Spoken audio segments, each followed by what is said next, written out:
الحمدللہ رب العالمین والصلاة والسلام على اشرف الانبیاء والمرسلین وعلى آلہ واصحابہ واتباعہ اجمعین الى یوم الدین فاعوذ باللہ من الشیطان الرجیم بسم اللہ الرحمن الرحیم۔ یہ پروگرام جامعہ انواریہ کے زیر اہتمام کیا جا رہا ہے، اور آج کے اس پروگرام کا جو موضوع ہے وہ ہے نوجوان نسل کی بے راہ روی اور نکاح کے محرمات۔ بتعاون ملن برقع ڈیزائنر شہران مارکیٹ اور بتعاون Max ice cream and bakers پھسل بنڈا حیدرآباد۔ الحمدللہ رب العالمین والصلاة والسلام علی اشرف الانبیاء والمرسلین وعلی آلہ واصحابہ واتباعہ اجمعین الی یوم الدین۔ فاعوذ باللہ من الشیطان الرجیم بسم اللہ الرحمن الرحیم۔ قل للمؤمنین یغضوا من ابصارہم ویحفظوا فروجہم ذلک ازکا لہم ان اللہ خبیر بما یصنعون۔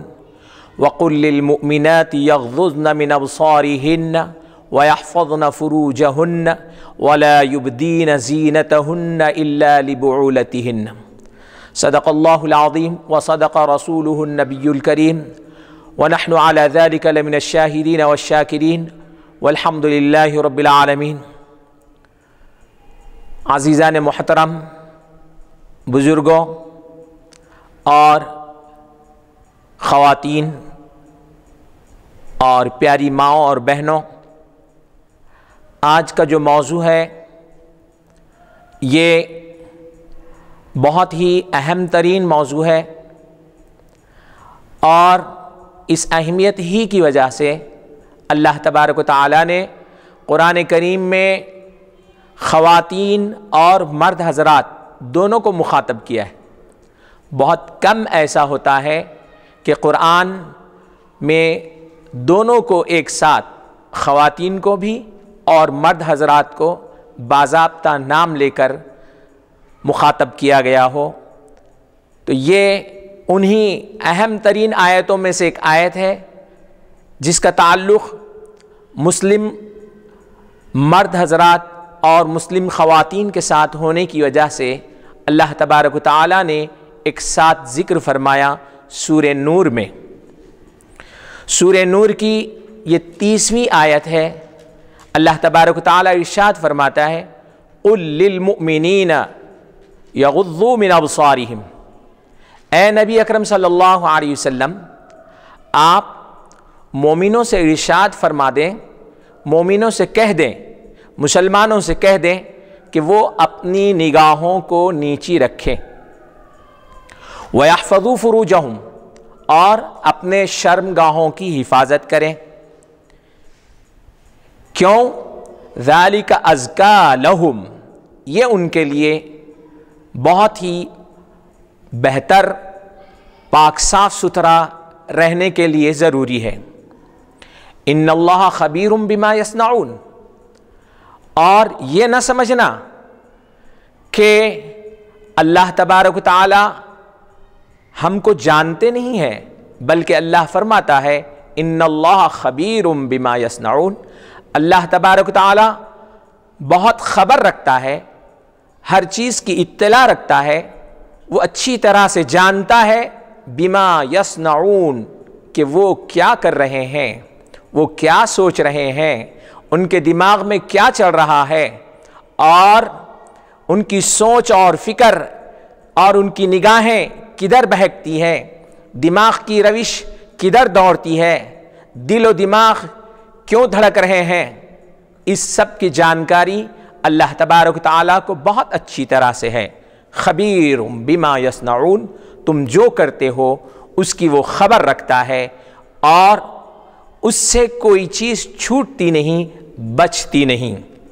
اسی کے ساتھ پھر اللہ تبارک و تعالیٰ نے مسلم خواتین کی طرف بھی یہی حکم ارشاد فرمایا اور کہا وَقُلْ لِلْمُؤْمِنَاتِ يَغْضُضْنَ مِنْ أَبْصَارِهِنَّ، اے پیارے نبی اکرم صلی اللہ علیہ وسلم آپ مومن خواتین سے بھی فرما دیں کہ وہ اپنی نگاہوں کو نیچی رکھیں، اپنی نگاہوں کو جھکی ہوئی رکھیں، وَيَحْفَظْنَ فُرُوجَهُنَّ، اور اپنی شرمگاہوں کی حفاظت کریں۔ تو عزیزو، یہ آیت بڑی تفصیل کے ساتھ سورہ نور میں آئی ہے اور اس میں پورے احکامات ہیں کہ مردوں کو اور خواتین کو کیسے زندگی گزارنا چاہیے۔ تو آج کی ہماری جو گفتگو ہے یہ اسی موضوع کے اوپر ہے۔ دراصل انسان کی جو زندگی ہے اس کے سدھرنے اور بگڑنے کا جو دار و مدار ہے وہ اصل آتا ہے حیا کے اوپر۔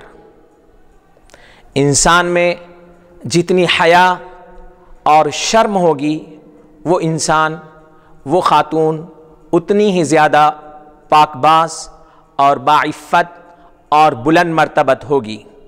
کسی بھی انسان کو جاننے کا بہترین طریقہ یہ ہے کہ یہ انسان اچھا ہے یا شریر ہے یا شریف ہے، یہ اگر دیکھنا ہے تو آپ اس کو دیکھیں کہ یہ انسان باحیا ہے یا بے حیا۔ باحیا اگر انسان ہے تو وہ شریف ہے، اور اگر بے حیا انسان ہے تو وہ رذیل اور شریر قسم کا انسان ہے۔ یہ پہچاننے کا انسانوں کا کے لیے بہترین آسان طریقہ ہے۔ اسی لیے اللہ کے رسول صلی اللہ علیہ وسلم نے حیا اور شرم کی تعریف کرتے ہوئے اس کی فضیلت اور اہمیت بتاتے ہوئے ارشاد فرمایا کہ دیکھو اللہ تبارک و تعالیٰ نے اب تک جتنے ادیان اور مذاہب اور دین بھیجے ہیں، ہر دین کی، ہر مذہب کی، ہر امت کی ایک خاص خصوصیت رہا کرتی تھی۔ اخلاق کے اندر وہ ایک نمونہ رہا کرتے تھے۔ تو اللہ کے رسول صلی اللہ علیہ وسلم نے ارشاد فرمایا ان لکل دین خلقا وخلق الاسلام الحیا، ہر مذہب کا ایک اخلاقی سمبل اور نشانی ہوتی ہے، اور اسلام کا اخلاقی سمبل اور نشانی حیا ہے۔ یعنی اخلاقیات تو بہت سارے ہوتے ہیں، سچ کہنا اور امانت داری، صداقت، یہ ساری چیزیں ہیں، لیکن ان میں اسلام کا جو نشان ہے اور سمبل ہے وہ ہے حیا۔ تو عزیزو، اسی سے آپ اندازہ لگا سکتے ہیں کہ اللہ کے رسول نے اور اللہ تعالیٰ نے مسلمانوں کو اور مسلم خواتین کو باحیا رہنے کے لیے کیسی تاکید فرمائی ہوگی کہ یہ ہمارے تمام اخلاق کے اندر اہم ترین نشانی ہے۔ جیسے ہندوستان ہے، اس کے بہت سے چیزوں کی نشانی ہے، مور یہاں کا قومی پرندہ ہے، تو ایسے ہی اخلاق میں اسلام کا جو قومی سمبل اور نشان ہے وہ حیا ہے۔ عزیزو، حضرت وہب بن منبہ رضی اللہ عنہ فرماتے ہیں ایمان کی مثال ایسی ہے کہ ایمان ایک شخص ہے جو بغیر کپڑوں کے، الایمان عریان، ایمان ننگا ہوتا ہے جب تک آپ اس کو لباس نہیں پہناتے، اور ایمان کا لباس ہے وَلِبَاسُهُ التَّقْوَى، ایمان کا لباس تقوی ہے، اور وَزِينَتُهُ الْحَيَا، اور اس کی زینت حیا اور شرم ہے۔ تو عزیزو، صرف ایمان سے کام نہیں چلتا، ایمان کے ساتھ ساتھ ایسا ہی ہے ہم ایمان والے ہیں لیکن تقوی نہیں ہے اور حیا نہیں ہے تو ایسے ہی نظر آئیں گے جیسے بے عقل لوگ برہنہ پھرتے ہیں، ایسے ہی ہمارا ایمان ہو جائے گا۔ اس لیے ایمان کو اگر کپڑا پہنانا ہے اور اس کو سنوارنا سدھارنا ہے تو ہم کو اپنے اندر تقوی پیدا کرنا ہے۔ اور ہم اب جس ماہ کے قریب جا رہے ہیں، رمضان المبارک، یہی بات سکھانے کے لیے آیا ہے۔ روزے اسی لیے رکھوائے جاتے ہیں تاکہ ہمارے اندر تقوی آئے، اور تقوی ایمان کا لباس ہے۔ اور حیا اس کی زینت ہے، اس کی خوبصورتی ہے، اس کا زیور ہے۔ عزیزو، جب آپ کسی انسان میں برائی کے اوپر جرأت اور فحش قسم کی گفتگو کرنے والا فحاش ہو، بے حیا ہو اور بے جھجک بے حیائی کے اور بے شرمی کے کام کرتا ہے، تو آپ سمجھ جائیے کہ اس کے اندر حیا کی کمی ہونے کی وجہ سے، حیا کا فقدان ہونے کی وجہ سے، حیا کے نہ ہونے کی وجہ سے اس قسم کے بےہودہ، بے شرم اور فحش حرکتیں، فحش گفتگو اور فحش چالیں وہ کر رہا ہے۔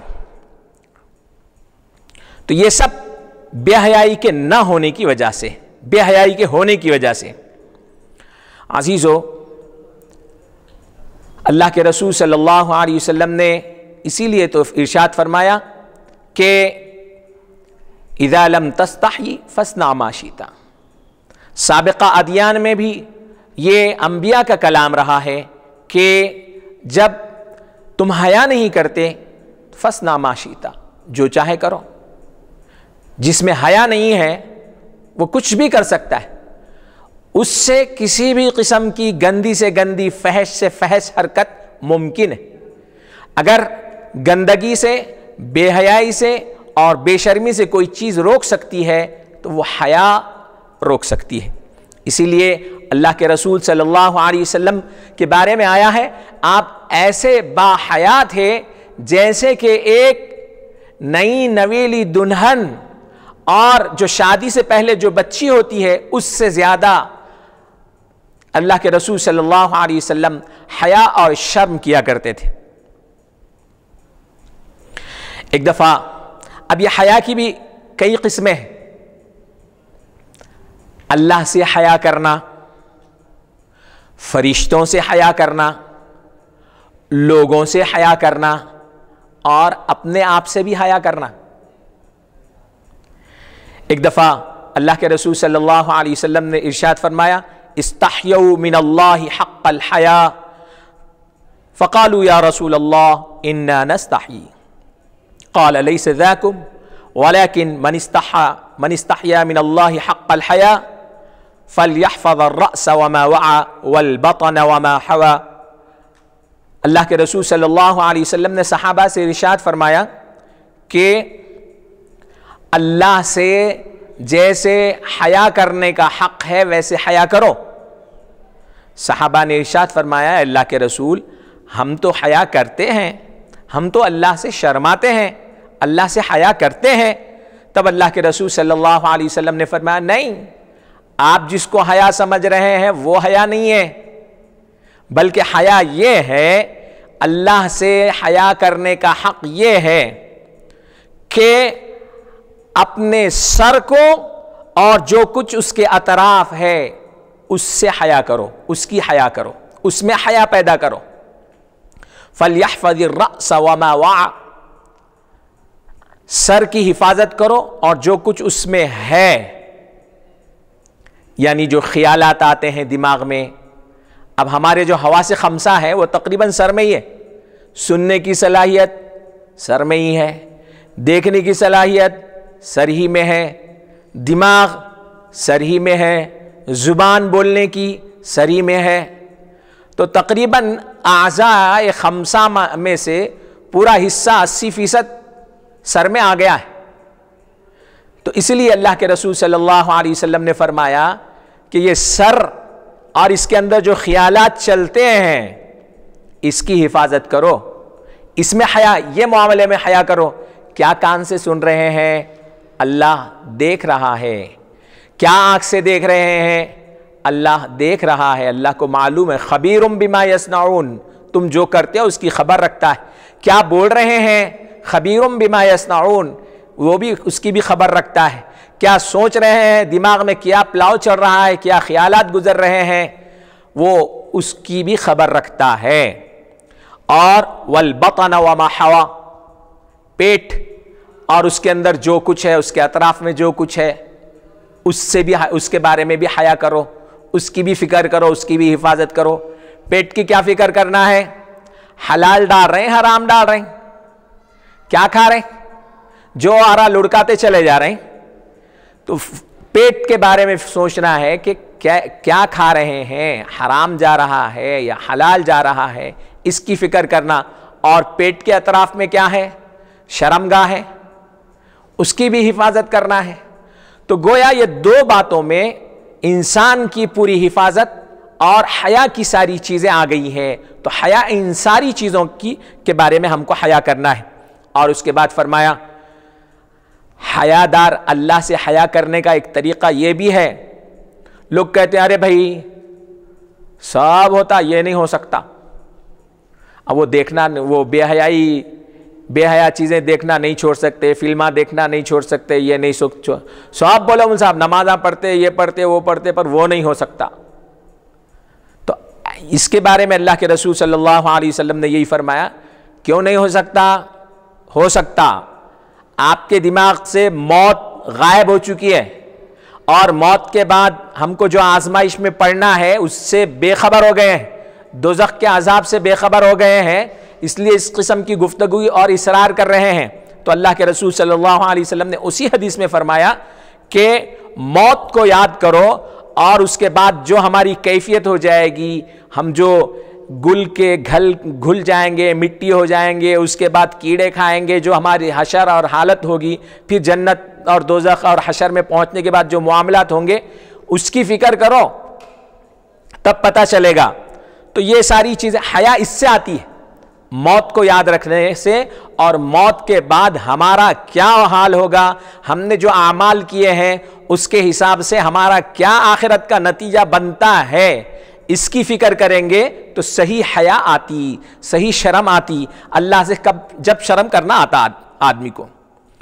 وَمَنْ أَرَادَ الْآخِرَةَ تَرَكَ زِينَةَ الدُّنْيَا، جو آدمی آخرت کو پانے کا ارادہ کر لیتا ہے، آخرت سنوارنے کا ارادہ کر لیتا ہے، آخرت کا توشہ بنانے کا ارادہ کر لیتا ہے، تو وہ دنیا کی زینت کو نظر انداز کر دیتا ہے، دنیا کی زینت میں پڑا نہیں رہتا، دنیا کی چمک دمک کے پیچھے بھاگتا نہیں. اس کو دنیا کی حقیقت معلوم ہو جاتی کہ یہ دنیا ایک نہ ایک دن کتنی ہی خوبصورت ہو، کتنی ہی چین اور آرام سے گزر رہی ہو، ایک نہ ایک دن یہ دنیا ختم ہونے والی ہے.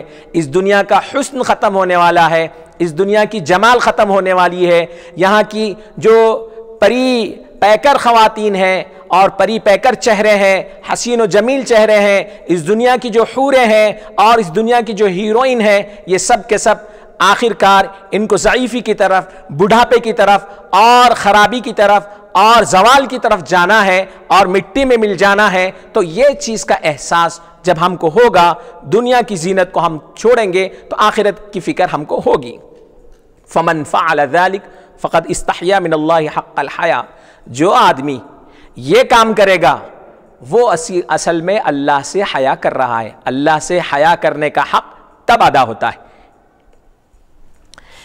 ایک آدمی، ایک خاتون کو ایک آدمی نے تنہائی میں پکڑ لیا رات کے وقت میں، اور اس سے کہنے لگا ہمیں تاروں کے علاوہ کوئی دیکھ نہیں رہا ہے، ہم سب کی نگاہوں سے دور اور چھپے ہوئے ہیں، ہم ہیں اور تارے ہیں، اس کے علاوہ ہمیں کوئی نظر نہیں آ رہا ہے، کوئی ہمیں دیکھ نہیں رہا ہے. اس خاتون نے اس کی گندی نیت کو بھانپ لیا اور کہا تم تاروں کو دیکھتے ہو اور میں تارے بنانے والے کو دیکھ رہی ہوں کہ وہ ہم کو دیکھ رہا ہے. سبحان اللہ سبحان اللہ. تو عزیزو، یہ فکر اور یہ سوچ اللہ ہم کو جب دیکھ رہا ہے آ جاتی ہے تو گناہ چھوٹ جاتے ہیں، گناہ کی حقیقت ختم ہو جاتی ہے. دیکھیے اللہ کے رسول صلی اللہ علیہ وسلم نے کیسے پیارے انداز میں ایک نوجوان اللہ کے رسول صلی اللہ علیہ وسلم کے پاس آیا اور کہنے لگا اللہ کے رسول میں سب کچھ کر سکتا ہوں لیکن زنا نہیں چھوڑ سکتا، ناجائز تعلقات کو میں نہیں چھوڑ سکتا. اب ہم لوگ ہوتے اللہ کے رسول کی محفل میں بارگاہ میں آ کر ایسی بے جھجک گفتگو کر رہا ہے. دراصل ہوتا کیا ہے، جوانی دیوانی ہوتی ہے، اور اس دیوانگی میں جب آدمی ملوث ہو جاتا ہے اس گندگی میں جب وہ گھر جاتا ہے تو اس کو احساس نہیں ہوتا کہ کہاں کیا بات کرنا چاہیے، کیسے بات کرنا چاہیے. بس اس کو صرف ایک ہی دھن ہوتی ہے اور ایک ہی فکر سوار ہوتی ہے کہ مجھے یہ حسین چہرہ چاہیے، مجھے یہ حسین جسم چاہیے، مجھے اپنی یہ لذت کی تکمیل چاہیے، مجھے اپنی یہ خواہش کی تکمیل چاہیے، اس کے علاوہ اور مجھے کچھ نہیں چاہیے. تو خیر اللہ کے رسول صلی اللہ علیہ وسلم کی بارگاہ میں ایک نوجوان پہنچا. اس نے ایسے ہی کہا، اللہ کے رسول میں سب چیزیں چھوڑ سکتا ہوں لیکن زنا نہیں چھوڑ سکتا. تو اللہ کے رسول صلی اللہ علیہ وسلم نے کیا پیاری حکیمانہ گفتگو فرمائی آپ نے، اور کیسے پیار سے اور محبت سے اور حکمت سے اس گمراہ اور بھٹکے ہوئے نوجوان کو راہ راست پر لایا. فرمایا کہ ٹھیک ہے، یہ بتاؤ کیا تم اس بات کو پسند کرتے ہو کہ کوئی دوسرا آدمی تمہاری والدہ کے ساتھ یہی حرکت کرے؟ اس نوجوان نے کہا مجھے یہ بات پسند نہیں. پھر اللہ کے رسول نے فرمایا صلی اللہ علیہ وسلم، کیا تمہیں یہ بات پسند ہے کہ کوئی آدمی تمہاری بہن کے ساتھ اس قسم کی حرکت کرے؟ اس نے کہا یہ بھی پسند نہیں ہے. پھر اللہ کے رسول صلی اللہ علیہ وسلم نے فرمایا کیا تمہیں یہ پسند ہے کہ تمہاری بیٹی کے ساتھ کوئی اس قسم کی حرکت کرے؟ کہا مجھے یہ پسند نہیں ہے. کہا کیا تمہیں یہ پسند ہے کہ کوئی تمہاری اہلیہ کے ساتھ، تمہاری بیوی کے ساتھ، تمہاری زوجہ کے ساتھ اس قسم کی حرکت کرے؟ تو اس نے کہا اللہ کے رسول مجھے یہ پسند نہیں ہے. تب اللہ کے رسول صلی اللہ علیہ وسلم نے ارشاد فرمایا کہ جس خاتون سے تم ناجائز تعلقات قائم کرنے کی بات کر رہے ہو اور چاہت رکھتے ہو، وہ بھی تو کسی کی ماں ہوتی ہے، کسی کی بہن ہوتی ہے، کسی کی بیٹی ہوتی ہے، کسی کی بیوی ہوتی ہے، کسی کی پھوپھو ہوتی ہے، کسی کی خالہ ہوتی ہے، کسی کی عزیزہ ہوتی ہے. تو وہ جب تم پسند نہیں کرتے تو وہ بھی پسند نہیں کرتے، اور اللہ بھی پسند نہیں کرتا، رسول بھی ناجائز تعلقات کو پسند نہیں کرتے. اس کے بعد اللہ کے رسول صلی اللہ علیہ وسلم نے اس کے سینے پہ ہاتھ رکھا اور دعا کی کہ اللہ اس کے دل سے اس خیال کو ختم کر دے. تو اس کے بعد سے اس نوجوان کے دل سے وہ خیال ختم ہو گیا اور وہ نوجوان سدھر گیا. تو عزیزو، اس قسم کی حکیمانہ تربیت نوجوانوں کی اللہ کے رسول صلی اللہ علیہ وسلم نے کی. اللہ کے رسول صلی اللہ علیہ وسلم، ہمارے صوفیہ بھی ایسے ہی تربیت کیا کرتے تھے. آج کل تربیت میں بھی ایک حکمت، محبت اور نرمی اور نوجوانوں کے مزاج کا پاس و لحاظ رکھنے کی ضرورت ہے. ہم لوگ اس چیز کو پاس و لحاظ نہ رکھنے کی وجہ سے اور سب کے سامنے ان کو ذلیل اور رسوا کر کے اس قسم کی حرکت کرنے کی وجہ سے وہ گناہ ترک کرنے کے بجائے اور زیادہ اس میں ملوث ہو جاتا ہے اور اس کو طیش اور ضد وغیرہ آ جاتی ہے. تو یہ حکمت کے خلاف ہے. ایک بزرگ تھے، ان کے پاس ایک نوجوان تربیت کے لیے آیا. تو انہوں نے غور کیا کہ جب بھی دسترخوان بچھتا ہے اور اس کے کھانے کے لیے ایک خاتون کھانا اور سالن جب تقسیم کرتی جاتی ہے تو یہ خاتون کو غور سے دیکھتا ہے. تو انہوں نے 2-3 دن غور کیا.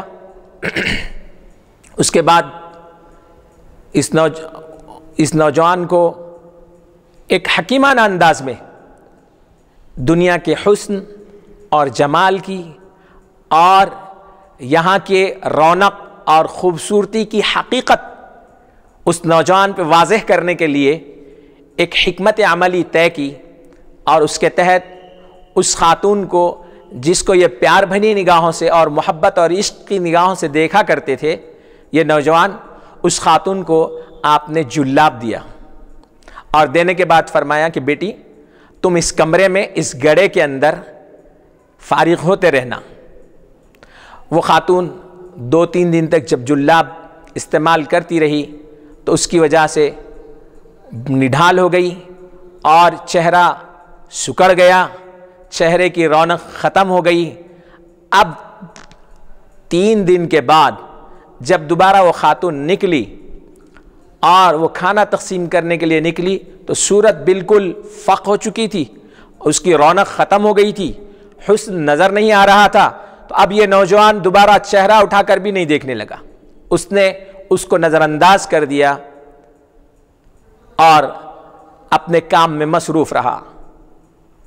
اس کے بعد میں ان بزرگ نے اس نوجوان کو اٹھا کے کہا بیٹا تم 3 دن سے جس حسن اور جمال کے اوپر سابق میں مر رہے تھے اور اس کے اوپر فریفتہ ہو رہے تھے، ادھر آؤ، آج تم نے اس خاتون، اگر تم کو حقیقی محبت ہوتی تو آج بھی یہ خاتون اچھی نظر آتی تھی، لیکن تمہیں حقیقی محبت نہیں تھی، تم جس کو عشق کر رہے تھے اور جس سے محبت کر رہے تھے، جس کے اوپر فدا تھے، ادھر آؤ میں تمہیں بتاتا ہوں۔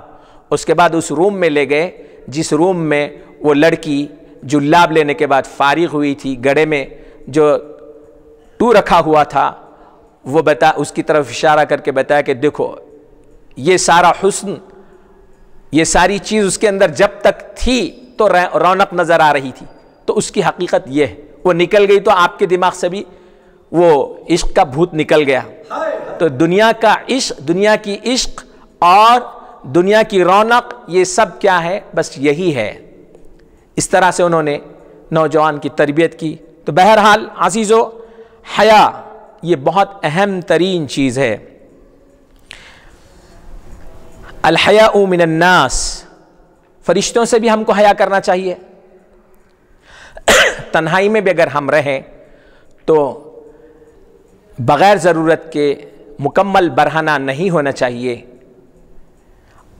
کیونکہ فرشتے ہمارے ساتھ رہتے ہیں، فرشتوں سے ہم کو حیا کرنا چاہیے۔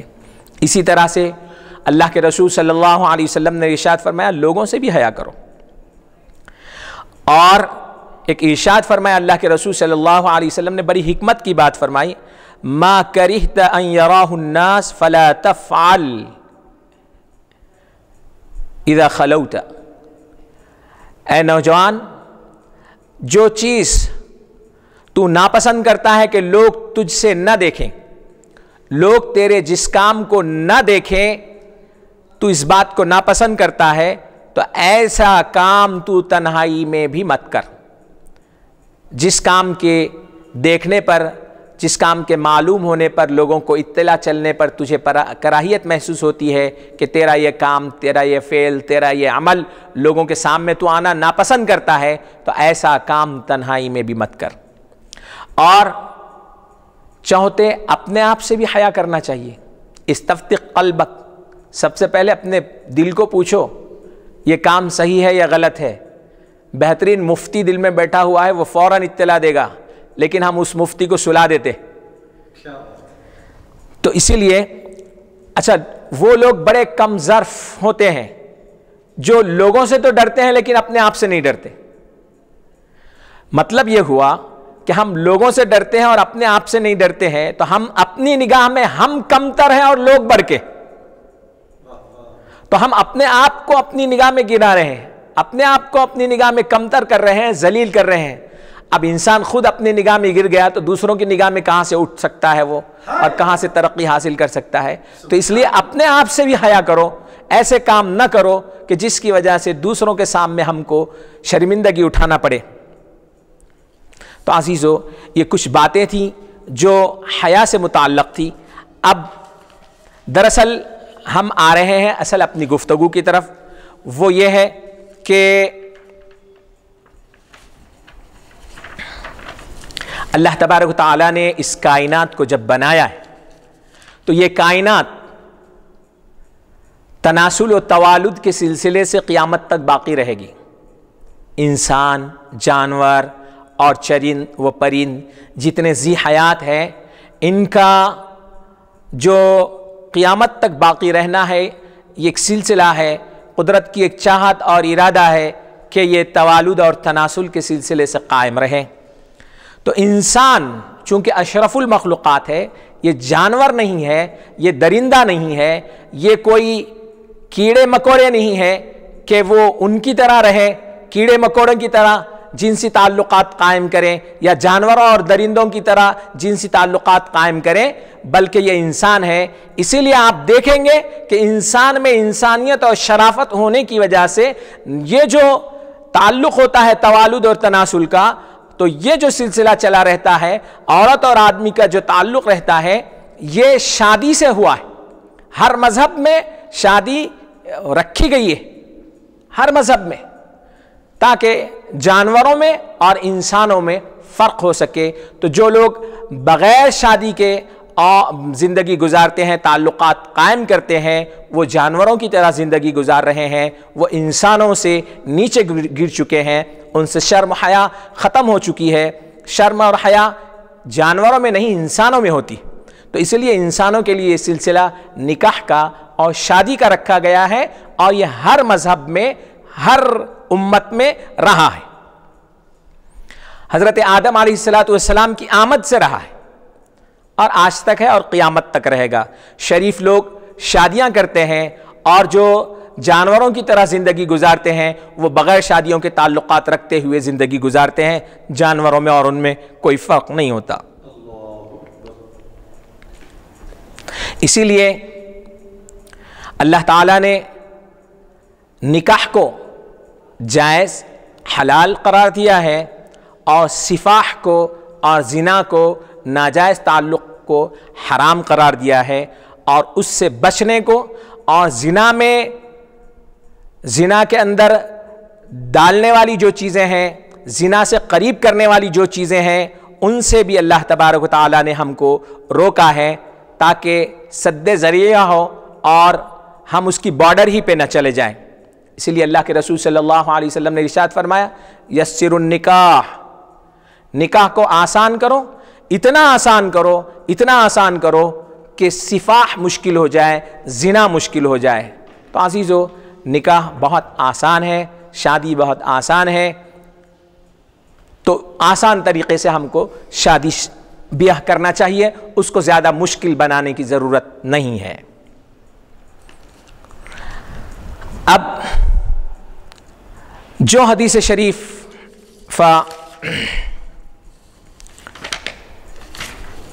اللہ تعالیٰ، جو آیت شریفہ میں نے آپ کے سامنے تلاوت کی تھی، اللہ تبارک و تعالیٰ اس میں ارشاد فرماتا ہے، قُلْ لِلْمُؤْمِنِينَ يَغُضُّوا مِنْ أَبْصَارِهِمْ، مومنین سے آپ کہہ دیجئے کہ وہ اپنی نگاہوں کو نیچی رکھیں اور اپنے شرمگاہوں کی حفاظت کریں۔ دیکھیے، زنا میں، ناجائز تعلقات میں جو چیز انسان کو کھینچ کے لے جاتی ہے، وہ سب سے پہلی چیز ہوتی ہے نظر۔ اسی لیے حدیث میں آیا ہے، النظر سہم مسموم من سہام ابلیس، نظر ابلیس کے زہریلے تیروں میں سے، زہر میں بجھا کے رکھے ہوئے تیروں میں سے ایک تیر ہے جو وہ ہمارے اوپر چلاتا ہے، اور جب یہ تیر چل جاتا ہے تو پھر آدمی اس زہر قاتل سے بچ نہیں پاتا اور وہ اس کا شکار ہو جاتا ہے۔ اور ایک حدیث قدسی میں اللہ کے رسول صلی اللہ علیہ وسلم نے ارشاد فرمایا کہ ان النظرۃ سہم من سہام ابلیس مسموم ومن ترکها من مخافتی ابدلته ایمانا یجد حلاوته فی قلبہ، رواہ حاکم۔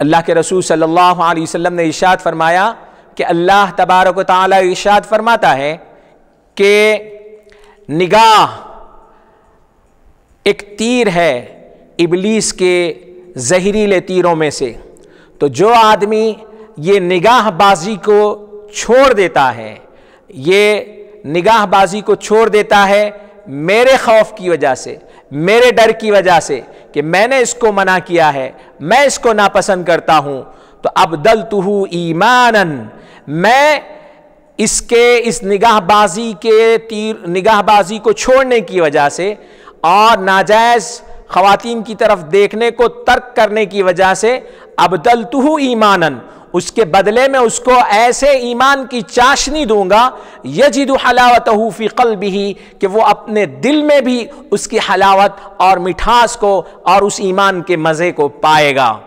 تو عزیزو، آج جو ہم ایمان کا مزہ ہم کو جو نہیں مل رہا ہے اور ایمان کی حلاوت ہم کو جو نہیں نظر آ رہی ہے، ایمان رہ کے بھی ہم بے ایمانوں کی جو زندگی گزار رہے ہیں، اس کا اہم ترین جو سبب ہے ہمارے نگاہوں کی حفاظت نہ کرنا، نگاہوں کو کنٹرول میں نہ رکھنا۔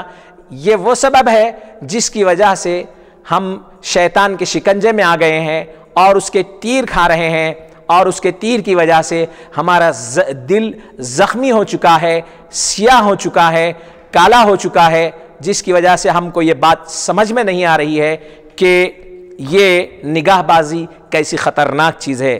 اسی لیے اللہ تبارک و تعالیٰ نے ارشاد فرمایا، جو آدمی نگاہ بازی کو، حرام کاری کی نگاہ بازی کو چھوڑ دے گا، میں اس کو ایمان کی حلاوت عطا کروں گا اور اس کے دل میں ایمان کی مٹھاس اور ایمان کا مزہ دوں گا۔ تو ایمان کا مزہ اگر چاہتے ہیں تو یہ نظر بازی کو اور نگاہ بازی کو ختم کریں اور اپنے نگاہوں کو کنٹرول میں رکھیں۔ الحمدللہ۔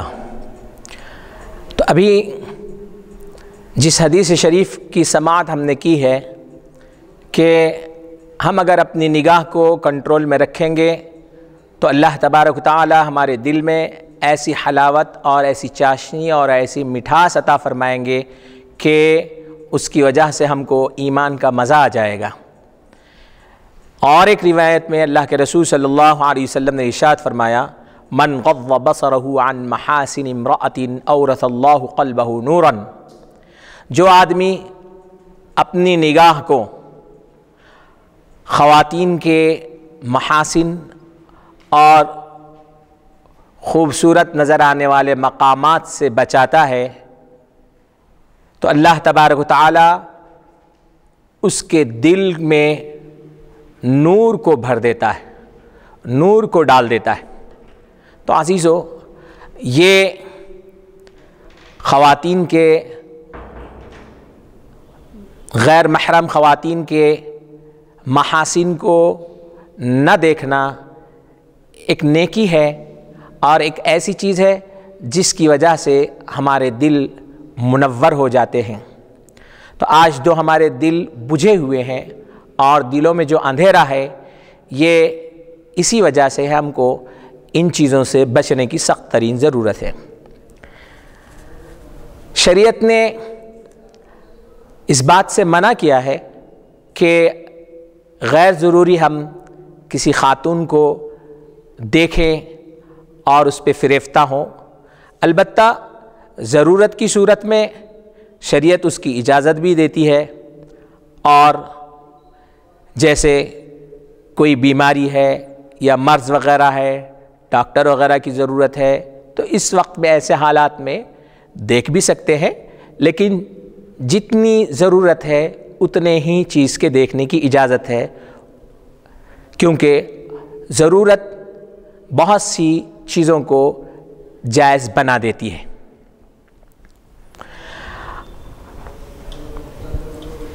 اللہ کے رسول صلی اللہ علیہ وسلم نے، تمام فقہا کا اس بات پر اتفاق ہے کہ کوئی بھی آدمی غیر کی ستر کو نہ دیکھے، غیر کی شرمگاہ کو دیکھنا حرام ہے، سوائے میاں اور بیوی کے، زوجین کے، کہ ان کے لیے یہ چیز جائز ہے۔ جیسے کہ اللہ کے رسول صلی اللہ علیہ وسلم نے ارشاد فرمایا، احفظ عورتک الا من زوجتک، تم اپنے شرمگاہ کی ستر کی حفاظت کرو سوائے اپنے بیوی سے۔ تو ان کے علاوہ کسی اور کا ایک دوسرے کی ستر اور شرمگاہ کو دیکھنا حرام ہے۔ بغیر ضرورت کے کوئی بھی یہ نہ دیکھیں، بلکہ اپنے آپ کی بھی شرمگاہ بغیر ضرورت کے نہیں دیکھنا چاہیے، اس کو مکروہ قرار دیا گیا ہے۔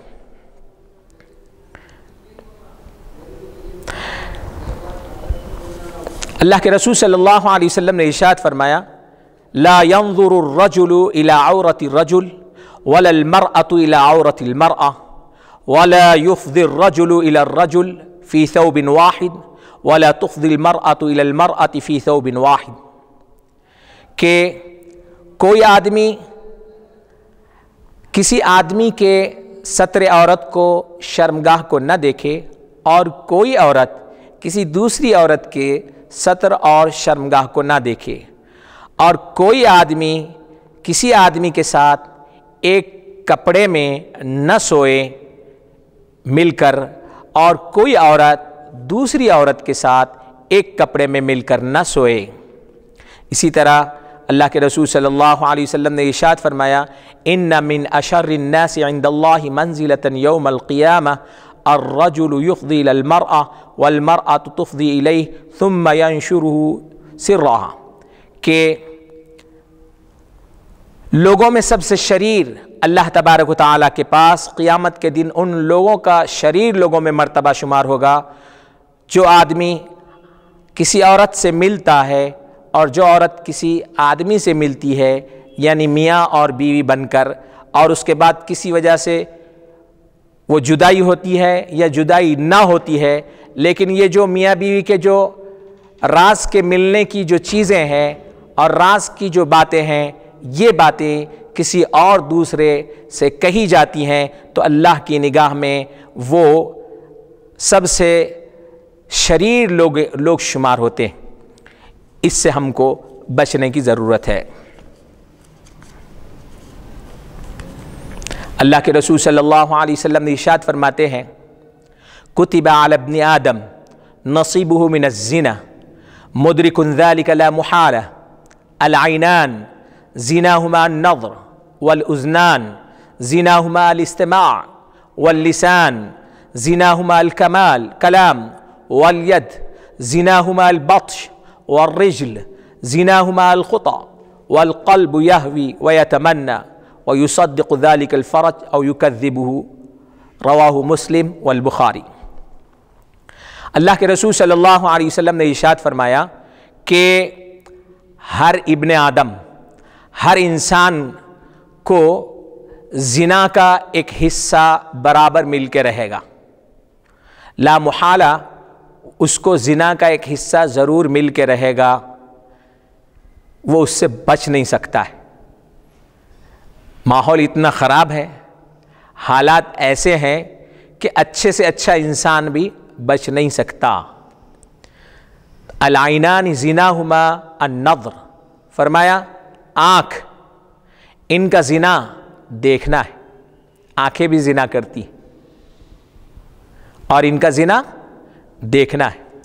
والاذنان زناہما الاستماع، اور کان یہ بھی زنا کرتے ہیں اور ان کا زنا سننا ہے، فحش باتیں، عاشقانہ باتیں یہ سننا، موبائل پہ لمبی چوڑی گفتگو اور انٹرنیٹ پہ لمبی چوڑی گفتگو عاشق اور معشوق کے درمیان میں جو چلتی ہے یہ بھی زنا ہے۔ الاذنان کان، ان کا زنا یہ عاشقی کی گفتگو سننا ہے۔ واللسان زناہما الکلام، زبان اس کا زنا گفتگو کرنا ہے، ناجائز تعلقات، ناجائز قسم کی خواتین کے ساتھ، ناجائز قسم کے مردوں کے ساتھ گفتگو ہو رہی ہے، پیار و محبت کی باتیں ہو رہی ہیں، یہ زبان کا گناہ ہے۔ والید زناہا البطش، ہاتھ یہ بھی زنا کرتے ہیں، اس کا زنا پکڑنا ہے، لمس کرنا ہے، چھونا ہے۔ والرجل زناہا الخطا، قدم انسان کے یہ بھی زنا کرتے ہیں اور ان کا زنا معشوقہ کی طرف، ناجائز معشوقہ کی طرف، غیر محرم خاتون کی طرف، غیر محرم آدمی کی طرف چلتے ہوئے جانا، یہ بھی پیر کا زنا ہے۔ گرل فرینڈ بوائے فرینڈ کا بھی نام دیا گیا ہے۔ ہاں جو وہی بات ہے، اب اردو میں بولو انگلش میں بولو ایک ہی بات ہے۔ تو بہرحال یہ زنا، والرجل زناہما زناہا الخطا، پیر اس کا زنا بھی چلنا ہے قدموں سے۔ والقلب یہوی ویتمنا، اس کے بعد دل کا مقام آتا ہے۔ اب اس دل میں تڑپ پیدا ہوتی ہے، اس دل میں عشق کی آگ لگ جاتی ہے، وہ چاہتا ہے اور خواہش کرنے لگتا ہے، تمنا کرنے لگتا ہے، ناجائز چیزوں کی تمنائیں اس کے دل میں پیدا ہو جاتی ہیں۔ اب وَيُصَدِّقُ ذَلِكَ الْفَرْجَ أَوْ يُكَذِّبُهُ، اور یہ زنا کی انتہا کے اوپر پہنچ جاتا ہے، اور فرج اور شرمگاہ یا تو اس کی تصدیق کر دیتی ہے یا پھر تکذیب کر دیتی ہے، یا تو دونوں کا ملن ناجائز طریقے سے ہو جاتا ہے یا دونوں کا ملن نہیں ہوتا۔ تو یہ حدیث بخاری اور مسلم شریف میں ذکر کی گئی ہے۔ تو عزیزو، اس میں انسان کی پوری کیفیت بیان کر دی گئی ہے کہ ہم کس طرح سے زنا کے قریب پہنچتے ہیں، دواعی زنا کیا ہیں، اور وہ اسباب اور وہ چیزیں کیا ہیں جن کی وجہ سے انسان ناجائز تعلقات میں پڑتا ہے، میاں بیوی کی زندگی چھوڑ کر وہ گرل فرینڈ اور بوائے فرینڈ کی زندگی میں ہم گزارتے ہیں۔ تو عزیزو ٹھیک ہے، اگر گرل فرینڈ ہے یا بوائے فرینڈ بھی ہیں تو اس کو جائز تعلقات میں تبدیل کر لینا، بنا لیں اس کو، آپ کو ایک دوسرے کے ساتھ رہنا ہی ہے، اسلام منع نہیں کرتا۔ اگر کوئی خاتون کسی لڑکے کو پسند کرتی ہے یا کوئی لڑکا کسی لڑکی کو پسند کرتا ہے اور دونوں کی شادی ہو سکتی ہے تو شادی کر لینا چاہیے، بغیر شادی کے رہنا یہ اسلام کو ناپسند ہے۔ اسلام یہ نہیں کہتا کہ کسی اور کے مرضی پہ آپ شادی کرو، شادی آپ اپنی پسند سے کرو، آپ کی مرضی کی کرو، آپ کی چاہت کی کرو، لیکن اس کے کچھ اصول ہیں، ان اصول کا پاس و لحاظ کرتے ہوئے کرو۔ اور شادی بڑی آسان ہے، اسلام میں شادی اتنی آسان ہے، نکاح آسان ہے، اور ناجائز تعلقات اور گناہ اور سفاح مشکل ہے۔ لیکن آج حالات ایسے ہو گئے ہیں دنیا میں، زنا آسان ہو گیا ہے اور شادی کو ہم نے مشکل بنا دیا ہے۔ تو یہ لعنت ہے، جس سنت کو، جس فریضے کو، جس ذمہ داری کو پیرنٹس کو آسان بنانا چاہیے تھا، اس ذمہ داری کو ہم نے اتنا مشکل بنا دیا شادی کو کہ اس کی وجہ سے آج ہماری نسل کو ناجائز تعلقات کی طرف سوچنا پڑ رہا ہے، ادھر بھاگنا پڑ رہا ہے، ادھر جانا پڑ رہا ہے۔ اسی لیے عزیزو، اللہ کے رسول صلی اللہ علیہ وسلم نے یہ بھی ارشاد فرمایا کہ جو آدمی کے بچے بڑے ہو جائیں، بالغ ہو جائیں، اور اس کے بعد بلوغیت کی عمر کو پہنچنے کے بعد ان کی شادی نہ کی جائے، اور شادی نہ ہونے کی وجہ سے ان سے کوئی گناہ سرزد ہو جائے، تو اس گناہ کے ذمہ دار ان بچوں کے علاوہ، ان نوجوان لڑکوں اور لڑکیوں کے علاوہ ان کے پیرنٹس اور والدین اور سرپرست بھی ذمہ دار ہیں، کیونکہ انہوں نے ان کو ایک عمر میں پہنچنے کے بعد جس چیز کی ضرورت تھی، جس بھوک کو مٹانے کی ضرورت تھی، جس پیاس کو بجھانے کی ضرورت تھی، اس کا جائز طریقے سے انتظام نہیں کیا، تو پھر پیاس کی شدت بڑھ گئی اور بھوک کی شدت بڑھ گئی، تو اس کی وجہ سے انہوں نے ناجائز راستے اختیار کیے، حلال اور حرام کی تمیز کو کھو دیا۔ تو اس کے لیے پیرنٹس اور ہمارا معاشرہ بھی بہت حد تک ذمہ دار ہے۔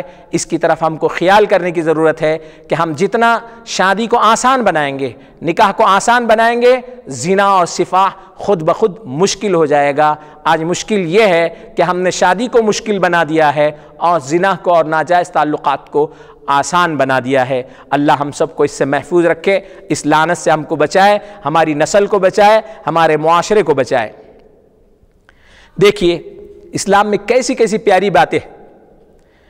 حضرت زید بن سہل رضی اللہ عنہ فرماتے ہیں، کنا قعودا بالافنیتی، ہم اپنے گھر کے سامنے آنگن میں بیٹھے ہوئے تھے، جیسے آج کل نوجوان ہمارے گھروں کے سامنے چبوتروں پہ بیٹھتے ہیں، ویسے ہی صحابہ کچھ اپنے آنگنوں کے سامنے، گھر کے سامنے بیٹھے ہوئے تھے، نتحدث فیہا، اور اس میں ہم گپ شپ کر رہے تھے، باتیں کرتے بیٹھے ہوئے تھے۔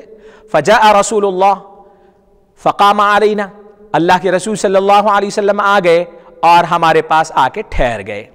فقال ما لکم ولمجالس السعودات، کیا بات ہے، تم لوگ راستوں میں یہ جمگھٹا بنا کر اور یہ گروپ کی شکل میں بنا کر بیٹھے ہوئے ہیں، یہ کیا طریقہ ہے، یہ کون سا بیٹھنے کا طریقہ ہے؟ فقلنا انما قعدنا لغیر ما بأس، ہم نے ارشاد فرمایا اللہ کے رسول، ہم بیٹھے ہیں ایسے مقام پر کہ کسی کو اعتراض نہیں ہے، ہم بغیر کسی کو چھیڑ چھاڑ کیے کہ بغیر کسی کے اعتراض کے ایسے مقام پہ بیٹھ کے آپس میں گفتگو کر رہے ہیں۔ قعدنا نتذاکر ونتحدث، ہم بیٹھ کے اپنی گفتگو کر لے رہے، اپنے بات چیت کر رہے ہیں۔ قال اما لا فأدوا حقها، تب اللہ کے رسول صلی اللہ علیہ وسلم نے فرمایا ٹھیک ہے، تم کو اگر راستے میں بیٹھنا ہی ہے تو پھر اس راستے کا حق بھی ادا کرو۔ اگر آپ کو چبوترے پہ بیٹھنا ہی ہے تو اس چبوترے پہ بیٹھنے کا حق بھی ادا کرو۔ کیا ہے؟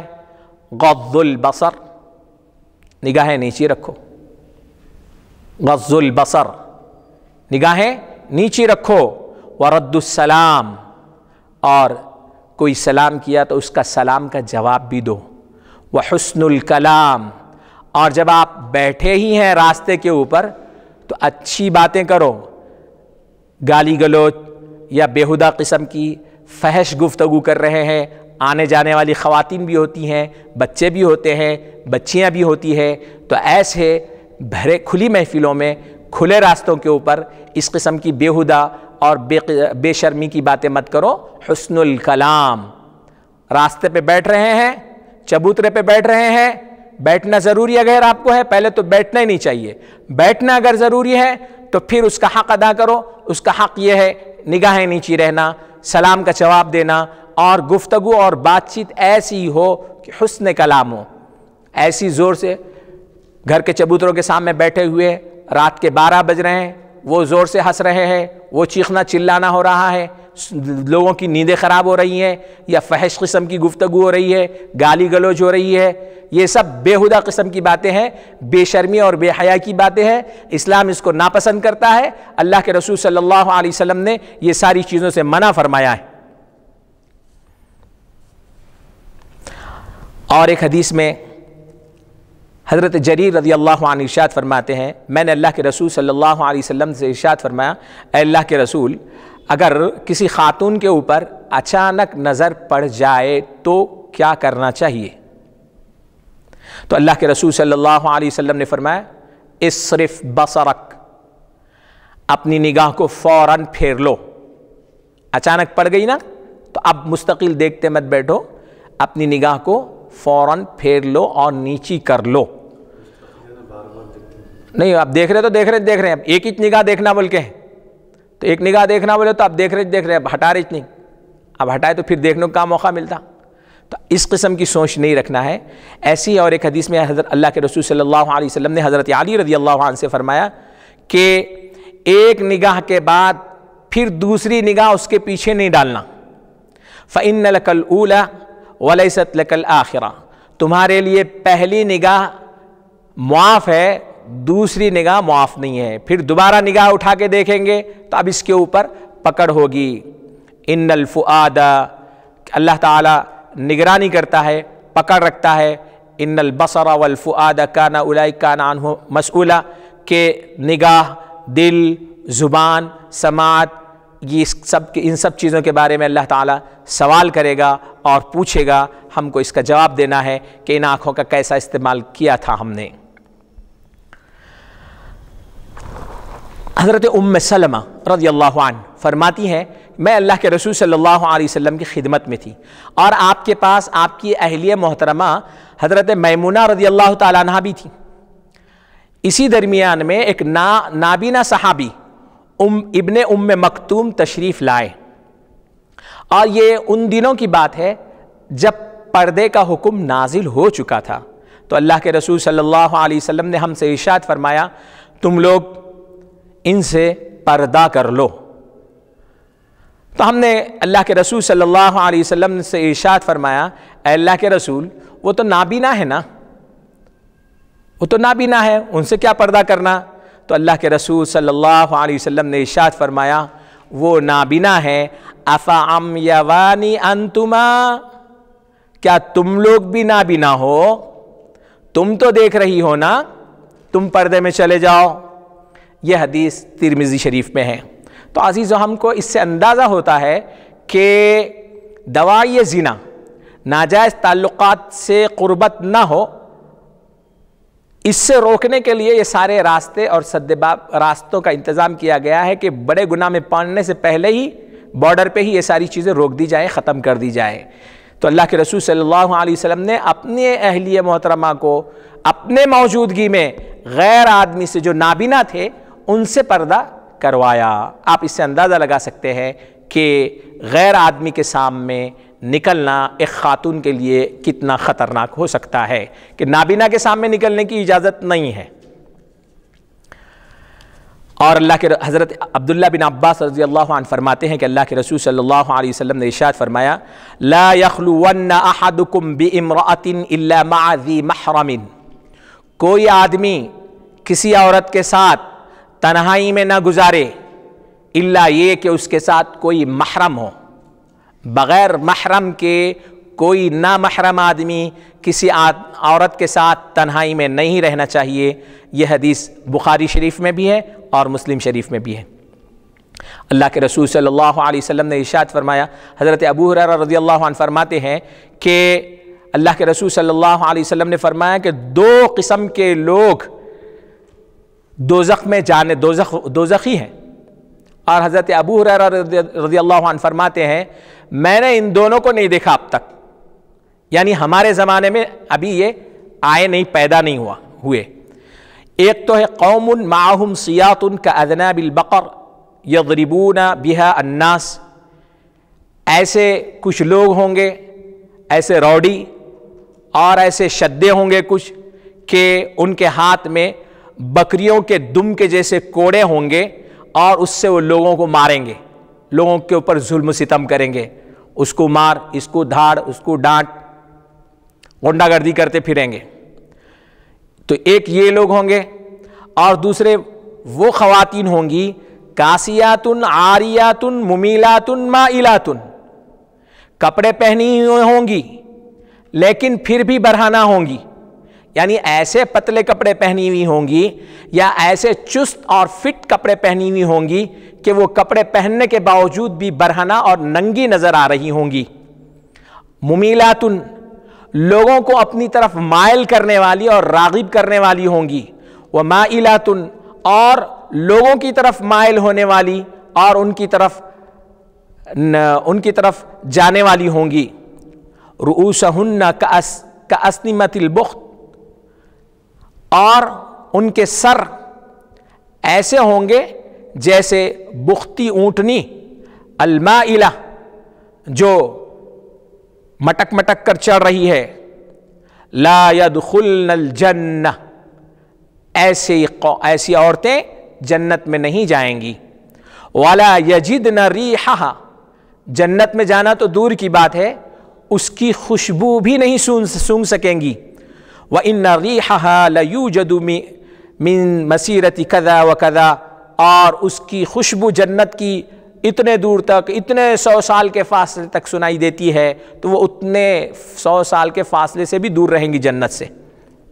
تو عزیزو, گویا یعنی اس میں اشارہ ہے ان خواتین کی طرف جو فحش کاری کرتے ہوئے پھرتی ہیں, ناجائز تعلقات قائم کرتے ہوئے اور لوگوں کو ناجائز تعلقات کے اوپر ابھارتے ہوئے جو پھرتی ہیں, وہ خواتین مراد ہے کہ ان کو جنت تو دور کی بات ہے, جنت کی خوشبو بھی نہیں ملے گی اگر وہ اسی حالت میں اس دنیا سے چلی جائیں.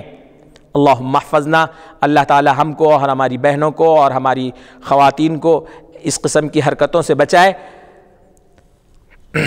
اللہ تعالیٰ نے ارشاد فرمایا قرآن کریم میں, یا بنی آدم قد انزلنا علیکم لباسا یواری سوآتکم وریشا ولباس التقوی ذالک خیر. اے بنی آدم, اے انسانوں, ہم نے تمہارے لیے لباس اتارا ہے پہننے کے لیے. جانوروں کو لباس نہیں رہتا, کتوں کو لباس نہیں ہے, شیروں کو لباس نہیں ہے, بکریوں کو لباس نہیں ہے, بندروں کو لباس نہیں ہے, ان کو لباس کی ضرورت نہیں رہتی, ان کو کپڑوں کی ضرورت نہیں رہتی. یہاں جو کپڑوں کی ضرورت ہے, لباس جو اتارا ہے اللہ تعالیٰ نے, یہ لباس صرف اور صرف انسانوں کے لیے, تو یہ انسانوں کی زینت ہے. اب جو لوگ انسان اپنے آپ کو انسانوں کی کیٹیگری میں نہیں سمجھتے اور اس میں شمار نہیں کرنا چاہتے, اپنے آپ کو جانوروں کی کیٹیگری میں سمجھ رہے ہیں, تو پھر ٹھیک ہے, بغیر لباس کے رہیے, برہنہ رہیے, کوئی پرابلم نہیں ہے کہ ہم نے اپنے آپ کو انسانوں کی فہرست سے خارج کر دیا ہے اور جانوروں کی فہرست میں شامل ہو گئے ہیں. اسی لیے اللہ کے رسول صلی اللہ علیہ وسلم نے یہاں قرآن کریم میں اللہ تعالیٰ فرماتا, یا بنی آدم, اے انسانوں, قد انزلنا علیکم لباسا, ہم نے لباس تمہارے لیے اتارا ہے. دیکھا آپ نے کبھی کسی جانور کو لباس پہنتے ہوئے؟ یہ انسان ہی کی اچھا کتنے ترقی یافتہ ہے پھر بھی لباس پہنتے نا. ہر مذہب کا آدمی لباس پہنتا, نہیں رہا تو کچھ نہ کچھ پتوں سے, اس سے اس سے, کسی نہ کسی سے پہنتا تو ہے. تو یہ اللہ تعالیٰ فرماتا ہم نے لباس انسان کے لیے اتارا, نہیں تو جیسے جانور رہتے ویسے رہ سکتے تھے نا بھائی, کیا ضرورت تھی لباس پہننے کی؟ کیا ضرورت تھی کپڑے پہننے کی؟ جیسے جانور رہ رہے جیسے ویسے نہیں رہ سکتے کیا؟ جانور کھا رہے ہم بھی کھا رہے، جانور بچے پیدا کر رہے ہم بھی بچے پیدا کر رہے، جانور کپڑے نہیں پہن رہے ہم بھی کپڑے نہیں پہن رہے. تو جانوروں میں اور انسانوں میں فرق ہے. اللہ تعالیٰ نے فرمایا کہ انسان کے لیے ہم نے تم کو انسان بنایا تو تمہارے لیے لباس بھی اتارا ہے، اور وہ لباس تمہاری ستر کو، تمہاری شرمگاہ کو چھپاتا ہے، اور تم کو خوبصورت اور زینت بھی بخشتا ہے. تم اس سے اچھے بھی نظر آتے ہو، اس لیے ہم نے یہ اتارا ہے. وَلِبَاسُ التَّقْوَىٰ ذَلِكَ خیر. اور انسانوں یہ کپڑے لتے کے زیور سے بہترین زیور تقویٰ ہے. تقوی کا لباس بھی پہنو. جیسا ابھی ہم نے کہا تھا کہ ایمان کا لباس تقویٰ ہے، تو یہ جو تقوی کا لباس ہے ذرا یہ پہن لو. یہ تو اب رمضان میں تو بہت بھاری بھاری قسم کے کپڑے خریدتے ہیں، وہ سوٹ ہو رہا، یہ سوٹ ہو رہا 20,000 کا 25,000 کا. تھوڑا تقوی کا بھی سوٹ پہن لیجئے، اور حیا کا بھی غازہ اور میک اپ وغیرہ کر لیجئے. تو اس کی وجہ سے اندازہ ہو جائے گا کہ پھر یہ حیا کا میک اپ کیسا سوٹ کرتا. اور حیا کا میک اپ جب انسان کے اندر آ جاتا ہے، مومن بندے اور مومن بندی کے اندر حیا کا میک اپ آ جاتا ہے، تو اس کی وجہ سے جو مزہ آئے گا اور اس کی وجہ سے جو ہمارا اسلام اور نور چمکے گا نورانی، تو اس سے ہم کو اندازہ ہوگا کہ یہ کیسا ہے. اصل ہم لوگ اس سے واقف ہی نہیں ہیں، اس کے نور سے اور اس کی حلاوت سے، حیا کی حلاوت سے اس سے واقف ہی نہیں ہے. اس لیے دور ہونے کی وجہ سے یہ سارے مسائل ہیں. ہم نے کبھی خود بھی حیا کو اپنایا نہیں، تو ہمارے بچے بھی اس کو اپنا نہیں رہے. تو حیا کیا چیز ہے ان کو سمجھ میں نہیں آیا، کس پرندے کا نام ہے حیا، کس پرندے کا نام ہے شرم. اس سے وہ واقف ہی نہیں ہے، اس وجہ سے یہ مسئلہ ہو رہا ہے. تو خیر، اللہ کے رسول صلی اللہ علیہ وسلم قرآن کریم نے فرمایا، حضرت عبداللہ بن عباس رضی اللہ عنہ فرماتے ہیں کہ انہوں نے فرمایا کہ میں نے اللہ کے رسول صلی اللہ علیہ وسلم کو کہتے ہوئے سنا، لا یخلون رجل بامرأۃ الا ومعها ذو محرم. کوئی آدمی کسی عورت کے ساتھ تنہائی میں نہ رہے مگر یہ کہ اس کے ساتھ کوئی محرم رہے. ولا تسافر المرأة الا مع ذی محرم. کوئی عورت تنہا سفر نہ کرے مگر یہ کہ اس کے ساتھ اس کا محرم رہے. فقال له رجل. تو ایک آدمی نے کہا اللہ کے رسول، ان امرأة خرجت. میری اہلیہ حج کرنے کے لیے نکلی ہے، اور میں نے اپنا نام فلاں غزوے میں لکھا دیا ہے، میرا نام فلاں فلاں غزوے میں جانے کے لیے لکھ دیا گیا ہے، تو میں اس جہاد کے لیے، اس غزوے کے لیے جا رہا ہوں، اور میری اہلیہ محترمہ حج کے لیے جا رہی ہیں اور ان کے ساتھ کوئی محرم نہیں ہے. تو اب ایسی ضرورت، دونوں بھی نیک کام میں نکل رہے ہیں. انہوں اہلیہ حج کو جا رہے ہیں اور انہوں جو ہے سو اللہ کے راستے میں جا رہے ہیں. اب دونوں نیک کام میں ہیں. اب کوئی یہاں پہ خراب نیت نہیں ہے، دونوں اللہ کے راستے میں ہیں، دونوں نیک کام کر رہے ہیں. ایک جہاد میں جا رہا ہے تو ایک حج، اللہ کے گھر کو حج کو جا رہا ہے. اور اللہ کے رسول صلی اللہ علیہ وسلم کا زمانہ ہے. آج کی یہ 20ویں صدی نہیں ہے، یہ اس وقت کا زمانہ ہے جب کی بات ہے. اللہ کے رسول صلی اللہ علیہ وسلم سے اللہ کے رسول نے فرمایا کہ اکیلی عورت سفر نہیں کرنا. تو انہوں نے اپنا عذر رکھا کہ بھئی ہمارے پاس عذر ہے ریزنیبل، کہ میرے کو جہاد میں جانا ہے، نام لکھ دیا گیا ہے، اور ادھر میری اہلیہ کو حج کو جانا ہے. تو اللہ کے رسول صلی اللہ علیہ وسلم نے کیا فرمایا سنیے. فرماتے ہیں انطلق فحج مع امرأتک. جاؤ اپنی اہلیہ محترمہ کے ساتھ حج کرو، بغیر محرم کے عورت کو مت چھوڑو. یہ حدیث بخاری شریف اور مسلم شریف میں ہے. تو آپ اس سے اندازہ لگا سکتے ہیں کہ ہم لوگوں نے جو ان چیزوں کو ہم بڑی معمولی سمجھتے، کیا ہوتا بھئی دل میں رہنا، وہ دل میں رہنا، سر میں رہنا، ادھر رہنا ادھر رہنا، ہمارا اپنا پرسنل مذہب رہا کرا تو ہم بول لے سکتے. یہ ہمارا اپنا نہیں ہے، اللہ کا اور اس کے رسول کا ہے، اور اللہ نے ہم کو بنایا ہے. اس کو معلوم ہے ہم کہاں پہ بھٹک سکتے ہیں. اچھے اچھے لوگ بھٹک جاتے، شیطان کہیں سے بھی نہیں آیا. کوئی اگر عابد، زاہد، عالم، فاضل، متقی، پرہیزگار کسی چیز سے بھی نہیں بھٹکا تو وہ بھٹکتا ہے خواتین کے فتنوں میں پڑنے کی وجہ سے. کیا آپ نے وہ بنی اسرائیل کے اس زاہد اور عابد کا واقعہ نہیں سنا جو اتنا متقی اور پرہیزگار تھا کہ پورے شیاطین اس کو بہکا نہ سکے. سب تنگ آ گئے کہ یہ ہمارے قابو میں نہیں آ رہا ہے. تو ایک عفریت نے اٹھ کے کہا اس کو تو میں بہکاتا ہوں. اس کے بعد وہاں کا جو بادشاہ تھا اس بادشاہ کی بیٹی کے اوپر وارد ہوا. وارد ہونے کے بعد وہ عجیب و غریب قسم کی حرکتیں کرنے لگی. پھر 2-3 دن ایسی ہی کیفیت رہی تو خود ہی پھر ایک انسان کی شکل میں آ کے کہا کہ ان کا علاج فلاں بزرگ کے پاس ہوتا, ان کے پاس لے کے جاؤ, ان کی دعا بھی قبول ہوتی. اس کے بعد یہ خاتون کو لے کے گئے. تو بہرحال ان کے پاس گئے, انہوں پڑھ کے پھوکے کرے تو اچھی ہو گئی بچی. پھر کچھ دن اچھے ہونے کے بعد پھر دوبارہ ویسے ہی ہوا. تو اب کے جب آیا تو اس نے کہا یہ آپ لا لیجا کرنے سے نہیں ہوتا, مستقل وہ حضرت کے پاس ہی رکھیے. آپ اپنی بچی مستقل اس حضرت ان کے پاس رکھیے تو ان کا علاج ہوتا. تو اب انہوں لے جا کے مستقل طور پہ ان کے خانقاہ میں رکھ دیے. اب انہوں نے وہ جو بزرگ تھے, وہ جو عابد اور زاہد تھے, انہوں نے بہت انکار کیا کہ بھائی یہاں مت رکھیے, میں اس قسم کی چیزیں نہیں کرتا اور میرے کو یہ ساری چیزیں آتی بھی نہیں ہیں, آپ مت رکھیے. میں آپ کو بڑی منت و سماجت سے اس نے رد کرنے کی کوشش کی لیکن وہ مانے نہیں, اور بادشاہ کا معاملہ تھا. بہرحال رکھ دیا گیا. تو آہستہ آہستہ ایسا زاہد عابد جو اس بچی کو نہ رکھنے کے اوپر تیار تھا, وہ اس بچی کے فتنے میں اور اس کی خوبصورتی میں ایسا غرق ہو گیا کہ اس کی وجہ سے غلط حرکت بھی ہو گئی اور ناجائز بچہ بھی پیدا ہو گیا. اب بچہ پیدا ہونے کے بعد پھر وہی شیطان اس کے پاس, وہ ولی کے پاس آ کے کہنے لگا اب کیا حضرت آپ کی ولایت تو چلے گئی, اب بدنام ہو جاتے. پھر میں مشورہ دیتا ہوں ایسا کرو, کیا کرنا, وہ بچے کو ذبح کر دو کہ دفن کر دو, ہو گیا, کون دیکھتا کون بولتا. ویسے ہی کر دیا گیا. خیر اس کے بعد میں پھر وہ بچی چلے گئی. کچھ دنوں کے بعد پھر وہی شیطان وہاں کے ان کے گھر والوں کے خواب میں آ کے کہنے لگا کہ ایسا ایسا ہوا, اس نے یہ گندی حرکت کی آپ کے بچی کے ساتھ, بچہ ہوا اور اس کو وہاں دفن کیا ہے. آ کے وہ 2-3 مرتبہ خواب آیا تو آخر دیکھیں گے تو بول کے آ کے دیکھے تو کیا وہ بچہ, واقعی وہ بچے کی لاش نکلی. اب اس زاہد کو پکڑ کے کر کے پھانسی دے دیتے. پھر شیطان پہنچ گیا وہاں پہ پھانسی دیتے وقت میں, کہا حضرت یہ پورے کھیلا میچ کھیلاؤں, اب اگر آپ کو بچنا ہے تو میری سنو, ورنہ آپ پھانسی کے پھندے پہ چڑھ جاتے. بولے آپ کیا بچاتے تم؟ بولے ابھی بھی بچا سکتا ہوں, یہ سب میرا ہی کیا دھرا ہے, میرے ایک اشارے پہ ختم ہو جاتا. ٹھیک ہے کیا کرنا؟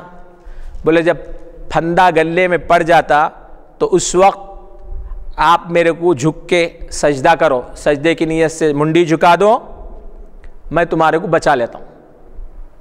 اب جب پھانسی کا پھندا گلے میں پڑ گیا تو انہوں شیطان کی بات میں آ کر اس شیطان کو منڈی جھکا کے سجدے کی نیت کر دیے اور ادھر پھانسی پہ چڑھ گئے. تو گویا جاتے وقت میں تھا سو ایمان بھی کھینچ لیا. اللہ اکبر. تو عزیزو, خواتین کا جو فتنہ ہوتا ہے, غیر محرم عورتوں سے قربت اور ان سے نزدیکی اور ان سے غیر محرم لوگوں کی غیر موجودگی میں ملنا جلنا اور ان کے ساتھ رہنا, بڑے بڑے اولیاء, بزرگوں, عابدوں, زاہدوں, عالموں, متقیوں سب کو پانی پلا دیتا ہے اور سب اکارت محنت ضائع ہو جاتی ہے, عبادتیں ضائع ہو جاتی ہے, مرتبے ضائع ہو جاتے ہیں. تو اس سے بچنے کی ضرورت ہے. اب ہم اصل جس چیز کی طرف آ رہے ہیں وہ ہے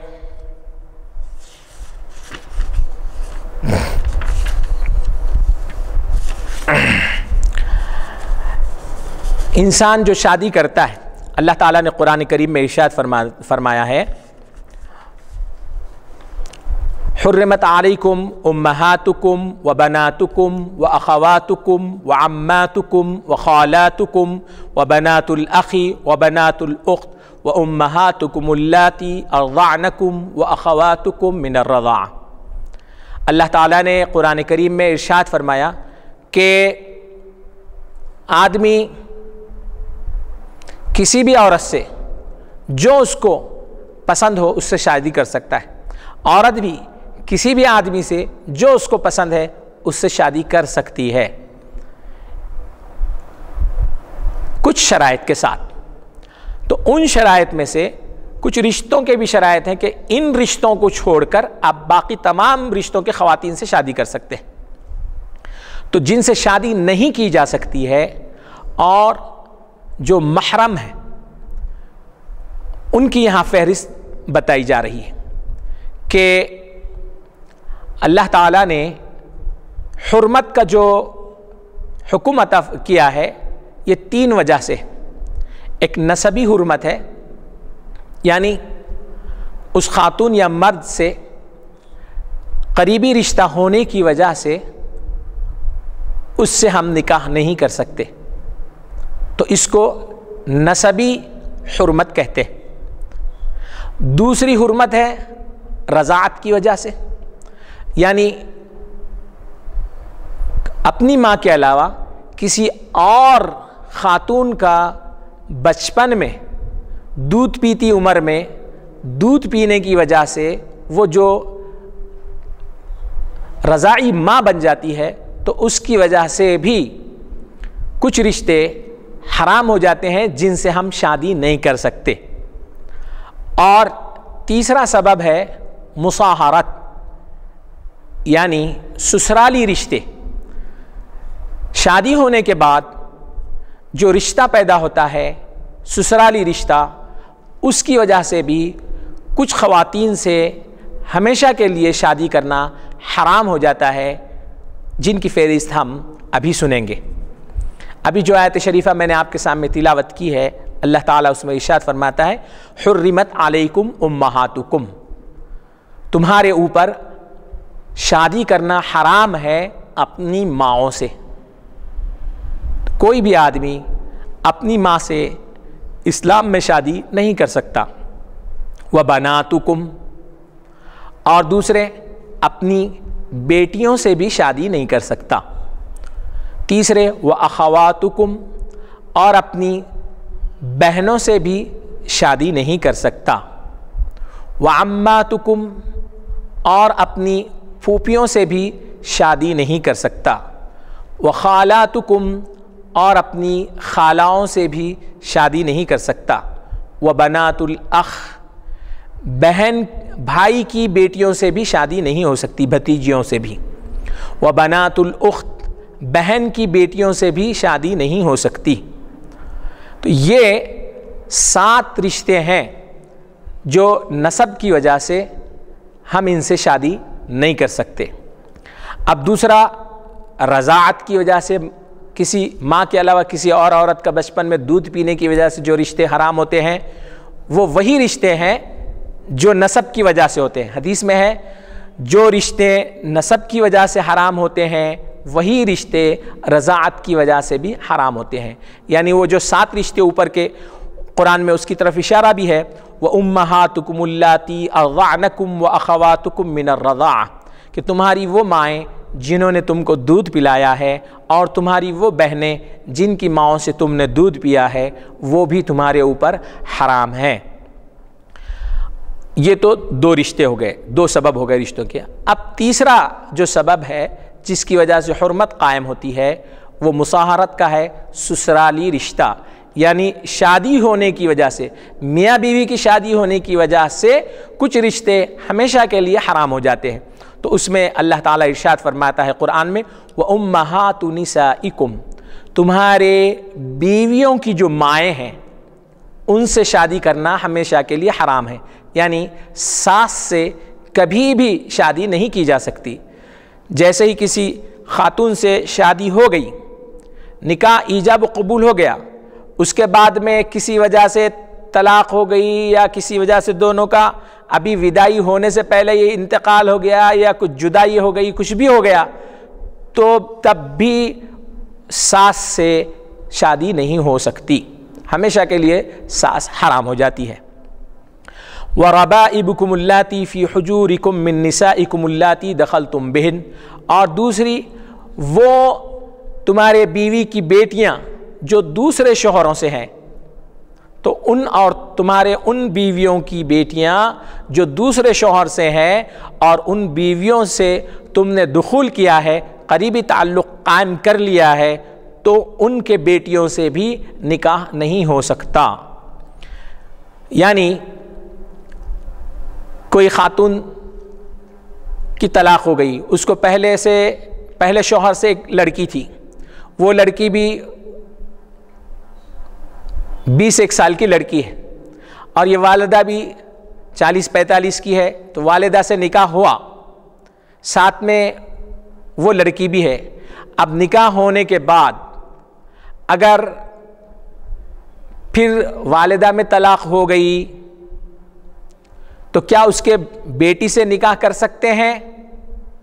تو قرآن کہتا ہے کہ اس عورت کی بیٹی سے نکاح نہیں کیا جاتا جس کے ساتھ دخول ہو چکا ہے، اور اگر دخول نہیں ہوا تو کر سکتے۔ اچھا، تیسرا دخول بولے تو ہم بستری، قریبی تعلق۔ وَحَلَائِلُ أَبْنَائِكُمُ الَّذِينَ مِنْ أَصْلَابِكُمْ، اور نکاح کرنے کے بعد تمہارے بیٹوں کی بیویاں، تمہارے بیٹوں کی بیویوں سے بھی نکاح نہیں ہو سکتا، یعنی کوئی سسر اپنے بہو سے شادی نہیں کر سکتا۔ خالی نکاح بھی ہو گیا تو بس ہے، بیٹے کے ساتھ نکاح ہو گیا تھا، بیٹے کا انتقال ہو گیا یا طلاق ہو گیا جب کا جبھی، تب اس کے بعد میں سسر صاحب اگر شادی کرنا چاہ رہے ہیں یا بچی والے سسر کو دینا چاہ رہے ہیں تب بھی نہیں دے سکتے، ہمیشہ کے واسطے یہ رشتہ حرام ہو گیا۔ تو بیٹوں کی جو بیویاں ہیں وہ باپ کے لیے حرام ہے، یعنی بہو سسرے کے لیے ہمیشہ کے لیے حرام ہوتی ہے۔ یہ تیسرا ہے شادی کی وجہ سے حرمت جو ہوتی ہے۔ اور چوتھی جو حرمت ہے وَأَن تَجْمَعُوا بَيْنَ وَلَا تَنْكِحُوا مَا نَكَحَ آبَاؤُكُم مِّنَ النِّسَاءِ، اور ان عورتوں سے بھی نکاح مت کرو جن عورتوں سے تمہارے والد نے نکاح کیا ہے، یعنی باپ کی جو بیویاں ہیں ان سے کوئی بیٹا شادی نہیں کر سکتا۔ پہلے عرب میں یہ ہوا کرتا تھا دور جاہلیت میں کہ والد کتنے بھی شادیاں کرتے تھے وہ لوگ، 10-10 20-20 4-4 5-5، تو کتنی بھی بیویاں رہتی تھی۔ تو جب والد کا انتقال ہو جاتا تو والد کی جتنی بیویاں ہوتی تو بیٹا اپنی سگی ماں کے علاوہ والد کی جو دوسری بیویاں ہوتی تھیں ان کو اپنی بیوی بنا لیتا تھا،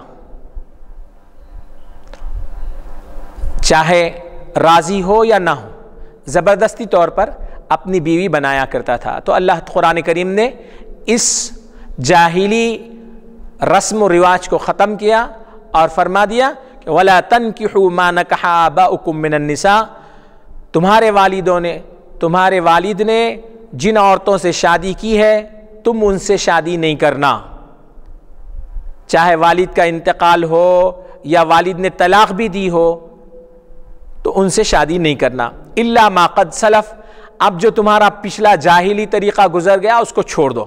انہ کان فاحشہ، یہ جو رسم تھی تمہارے پاس والد کے بیوی سے شادی کرنے کی کہ والد کے بیوی سے بیٹا شادی کرتا، یہ فحش قسم کی رسم تھی، ومقتا، اللہ کو ناراض کرنے والی اور معاشرے کو بھی ناراض کرنے والی رسم تھی، وساء سبیلا، اور بہت ہی برا رواج تھا جس کو انسانیت پسند نہیں کرتی، یہ زبردستی تم نے ان کے اوپر مسلط کر دیا تھا۔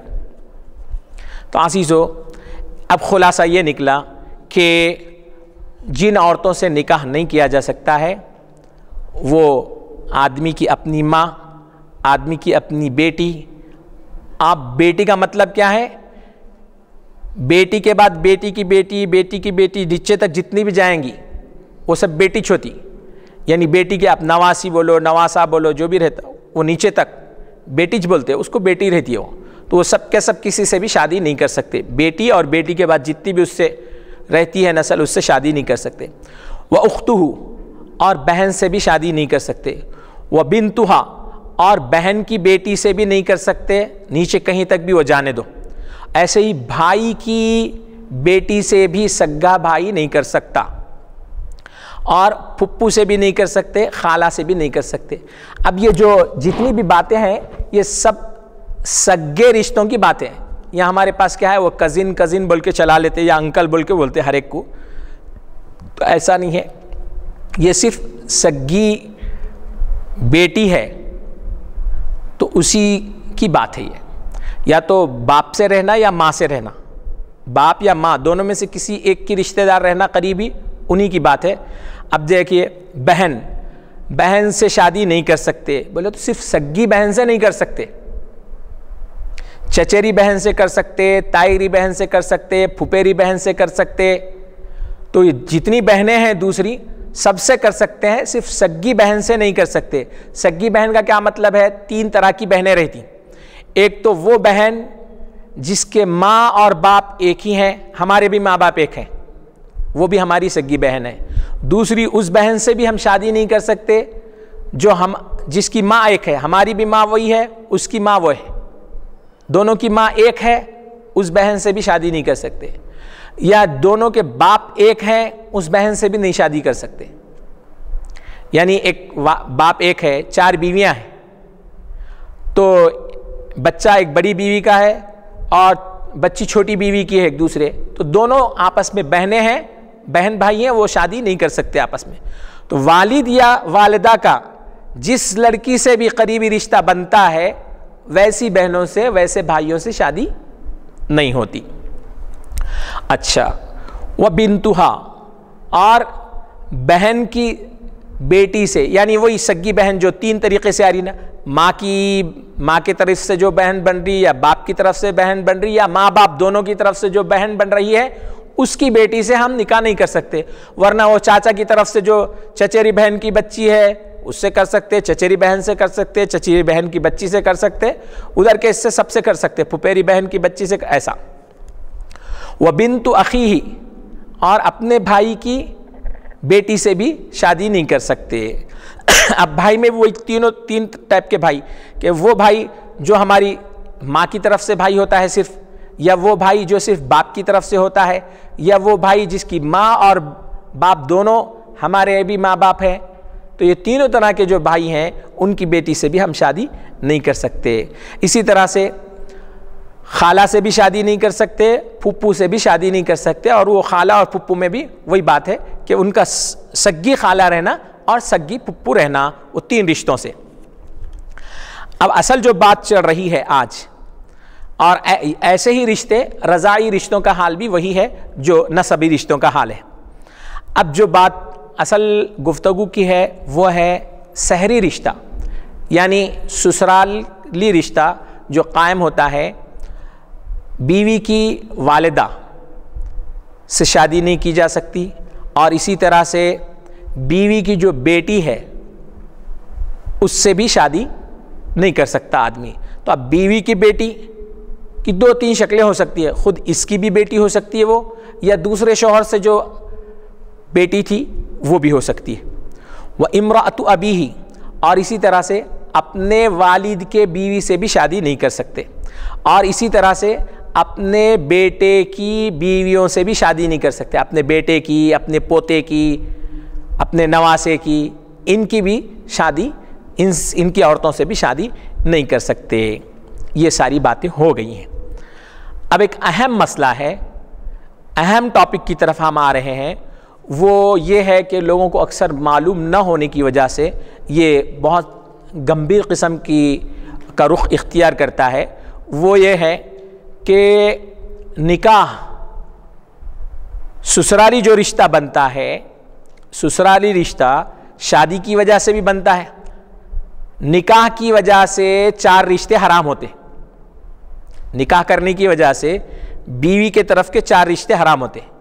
ایک بیوی کی ماں حرام ہوتی، دوسرے بیوی کی بیٹی حرام ہوتی، اور تیسرا نکاح کی وجہ سے، نکاح کرنے کی وجہ سے وہ اس کا باپ، اس کا بیٹا بھی حرام ہو جاتا۔ عورت کا جو بیٹا ہے، آدمی کا بیٹا حرام ہوتا عورت کے اوپر، ایسے ہی اس کی بیٹی بھی حرام ہوتی۔ یعنی بہو سے شادی نہیں کر سکتا سسر، اور ساس سے بھی نہیں کر سکتا انہیں. یہ 4 رشتے ہیں.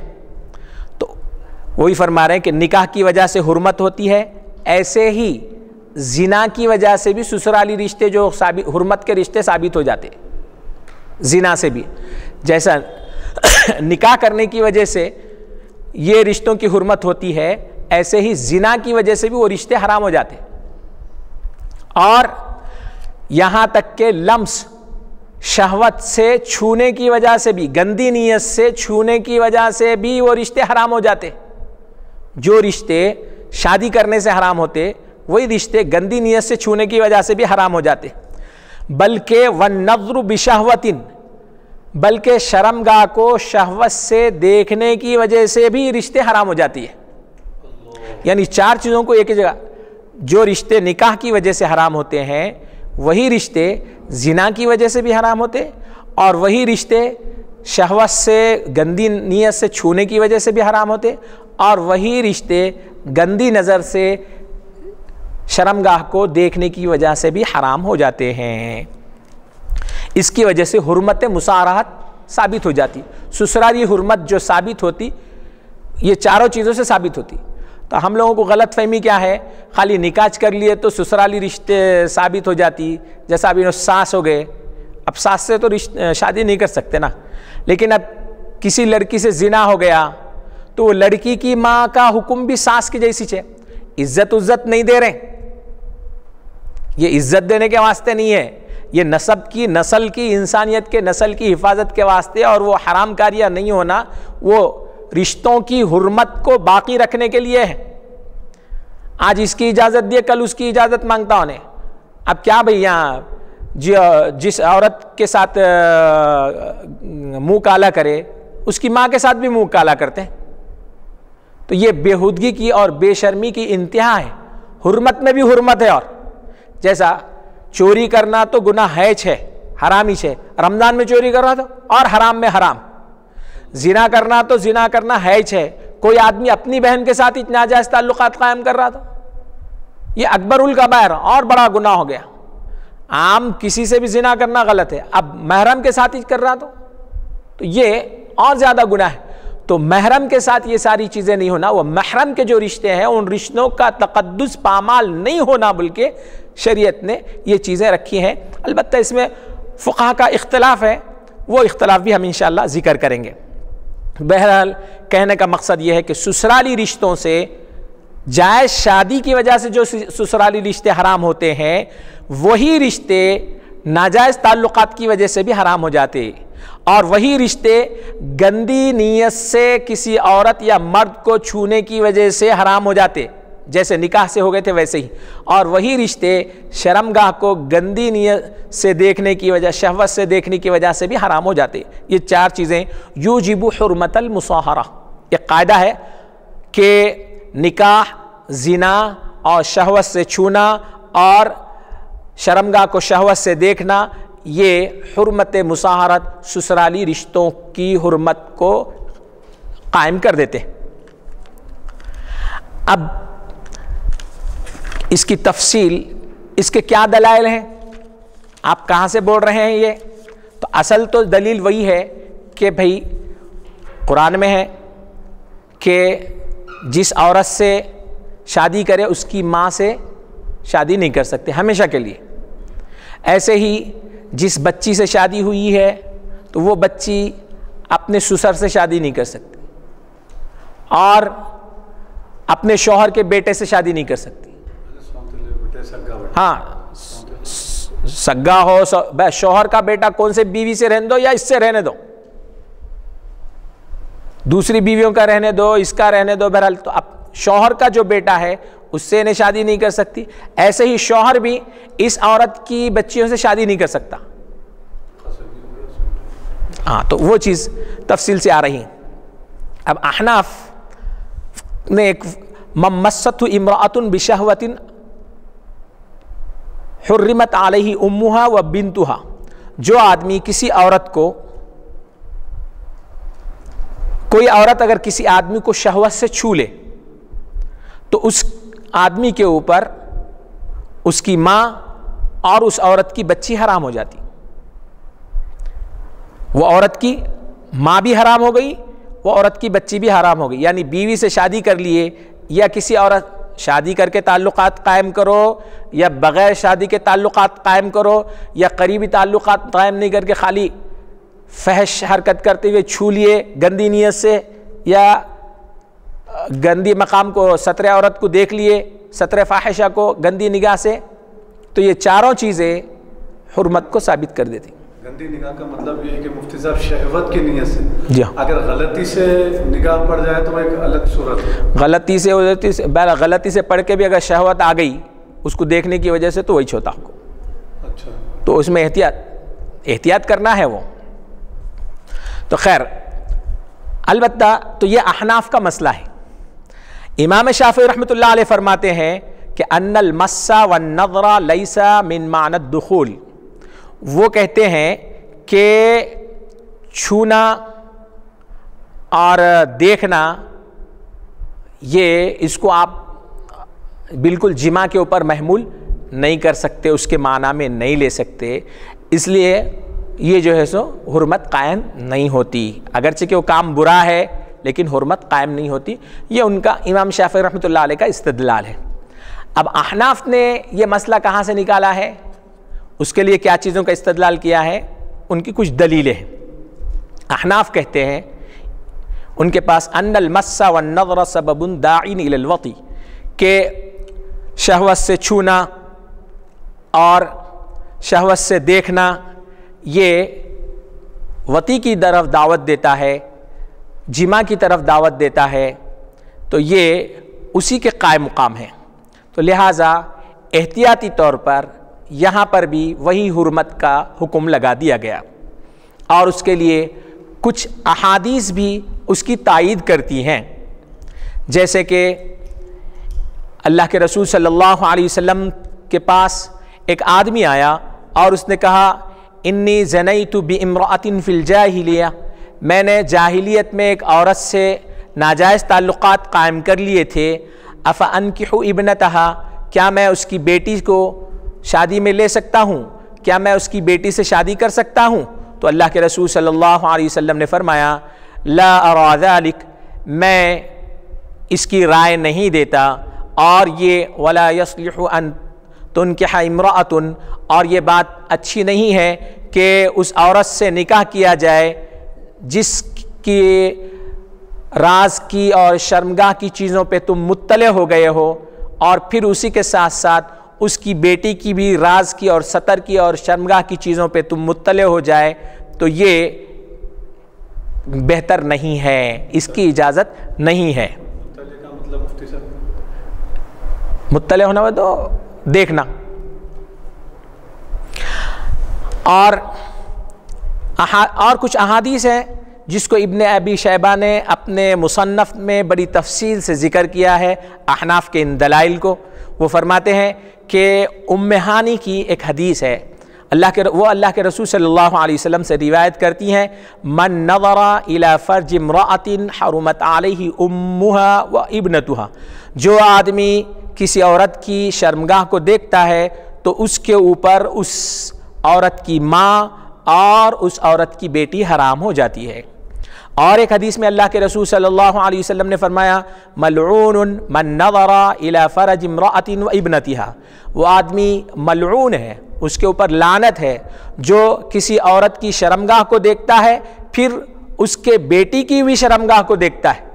جس عورت کی شرمگاہ کو جس نیت سے دیکھا وہی نیت سے پھر بیٹی کی شرمگاہ کو دیکھتا ہے, یعنی دونوں سے بیٹی سے بھی اور ماں سے بھی شادی کرتا ہے, تو یہ آدمی ملعون ہے. اور ایک حدیث میں حضرت عمر رضی اللہ عنہ, ایک دلیل ہے یہ, حضرت عمر رضی اللہ عنہ نے ایک باندی کو خریدا تھا, تو خریدنے کے بعد جیسے بیوی سے قریبی تعلقات قائم کر سکتے ہیں, اپنی خریدی ہوئی باندی سے بھی تعلقات قائم کرنے کی آقا کو اجازت ہے, ہم بستری وغیرہ کے لیے وہ استعمال کر سکتا ہے. اس کے کچھ اصول وغیرہ ہیں. تو خیر یہ حضرت عمر رضی اللہ عنہ کا واقعہ ہے کہ آپ نے ایک باندی کو خریدا اور خریدنے کے بعد اس کو برہنہ کر کے دیکھا, اور اب چونکہ ان کی اپنی باندھی تھی تو بہرحال تفصیل سے انہوں نے دیکھا، وَنَظَرَ إِلَيْهَا أَنَّهُ جَرَّدَ جَارِيَةً، آپ نے اس کے کپڑے نکالے اس باندھی کے اور اس کی طرف دیکھا، ثُمَّ اسْتَوْهَبَهَا مِنْهُ بَعْضُ بَنِيهِ، اس کے بعد ان کے بعض بچوں نے اپنے والد سے گزارش کی کہ آپ یہ باندھی ہم کو دے۔ تب حضرت عمر رضی اللہ عنہ نے فرمایا یہ باندھی تمہارے لیے حلال نہیں ہے۔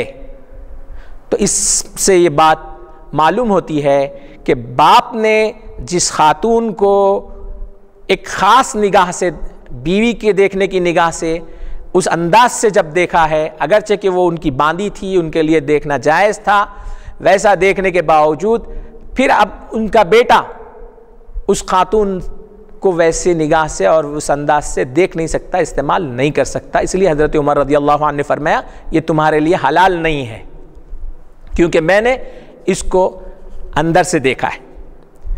حضرت ابن عمر رضی اللہ عنہ فرماتے ہیں کہ اذا جامع الرجل المرأة او قبلها او لمسها بشهوة او نظر الى فرجها بشهوة حرمت على ابیہ و ابنہ، کہ کوئی آدمی کسی عورت سے جمع کرتا ہے یا اس کو بوسہ دیتا ہے یا اس کو شہوت سے چھوتا ہے یا اس کی شرمگاہ کو شہوت سے دیکھتا ہے، تو اس کے اوپر اس خاتون کو اس کے باپ سے شادی کرنا حرام ہے اور اس خاتون کو اس کے بیٹے سے بھی شادی کرنا حرام ہے، اور اسی طرح سے اس خاتون کی ماں سے شادی کرنا بھی اس آدمی کے لیے حرام ہے اور اس خاتون کے بیٹی سے شادی کرنا بھی اس آدمی کے لیے حرام ہے۔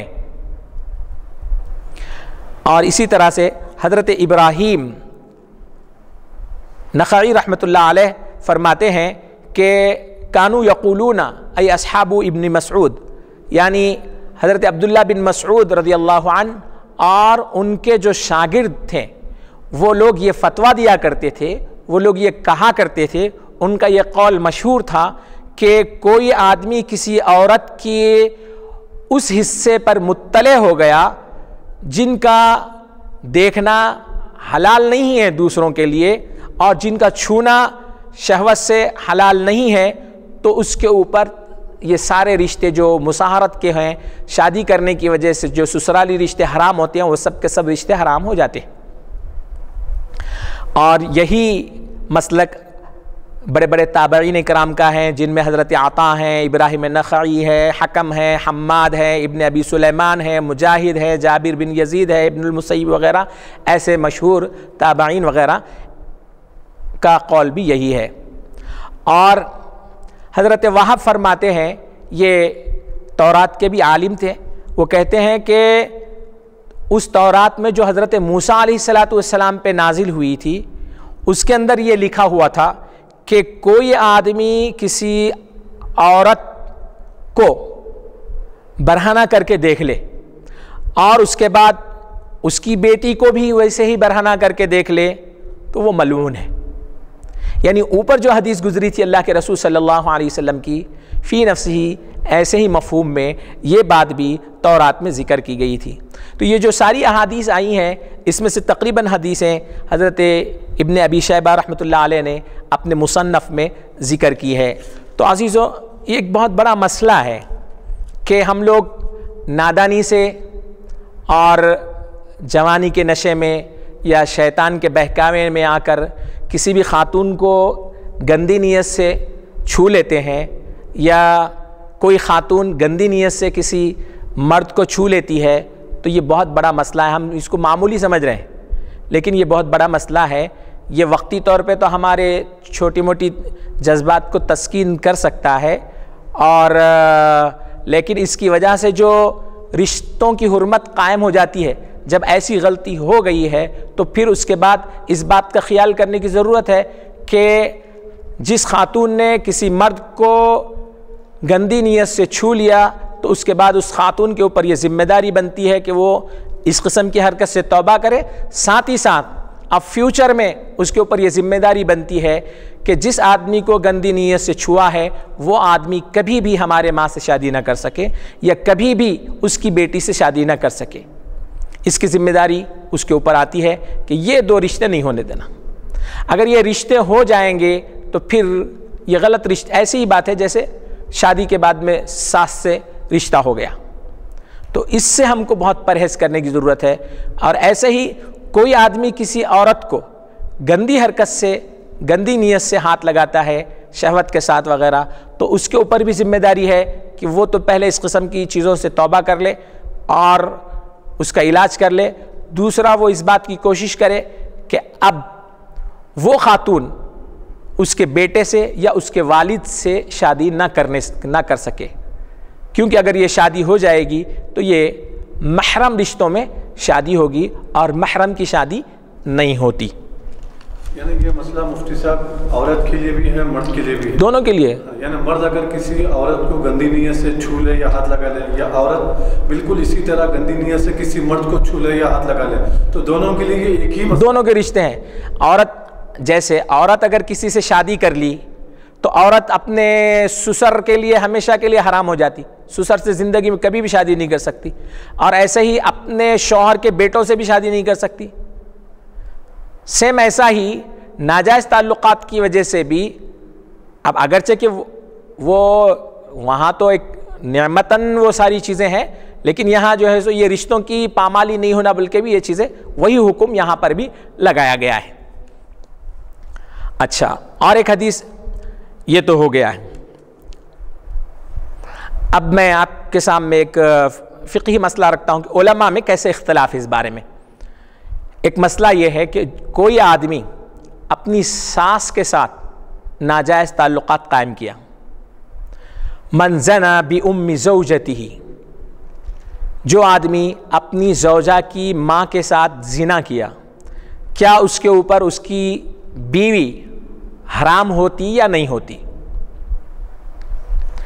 یہ ایک مسئلہ ہے. اب فقہا کا اس میں اختلاف ہے.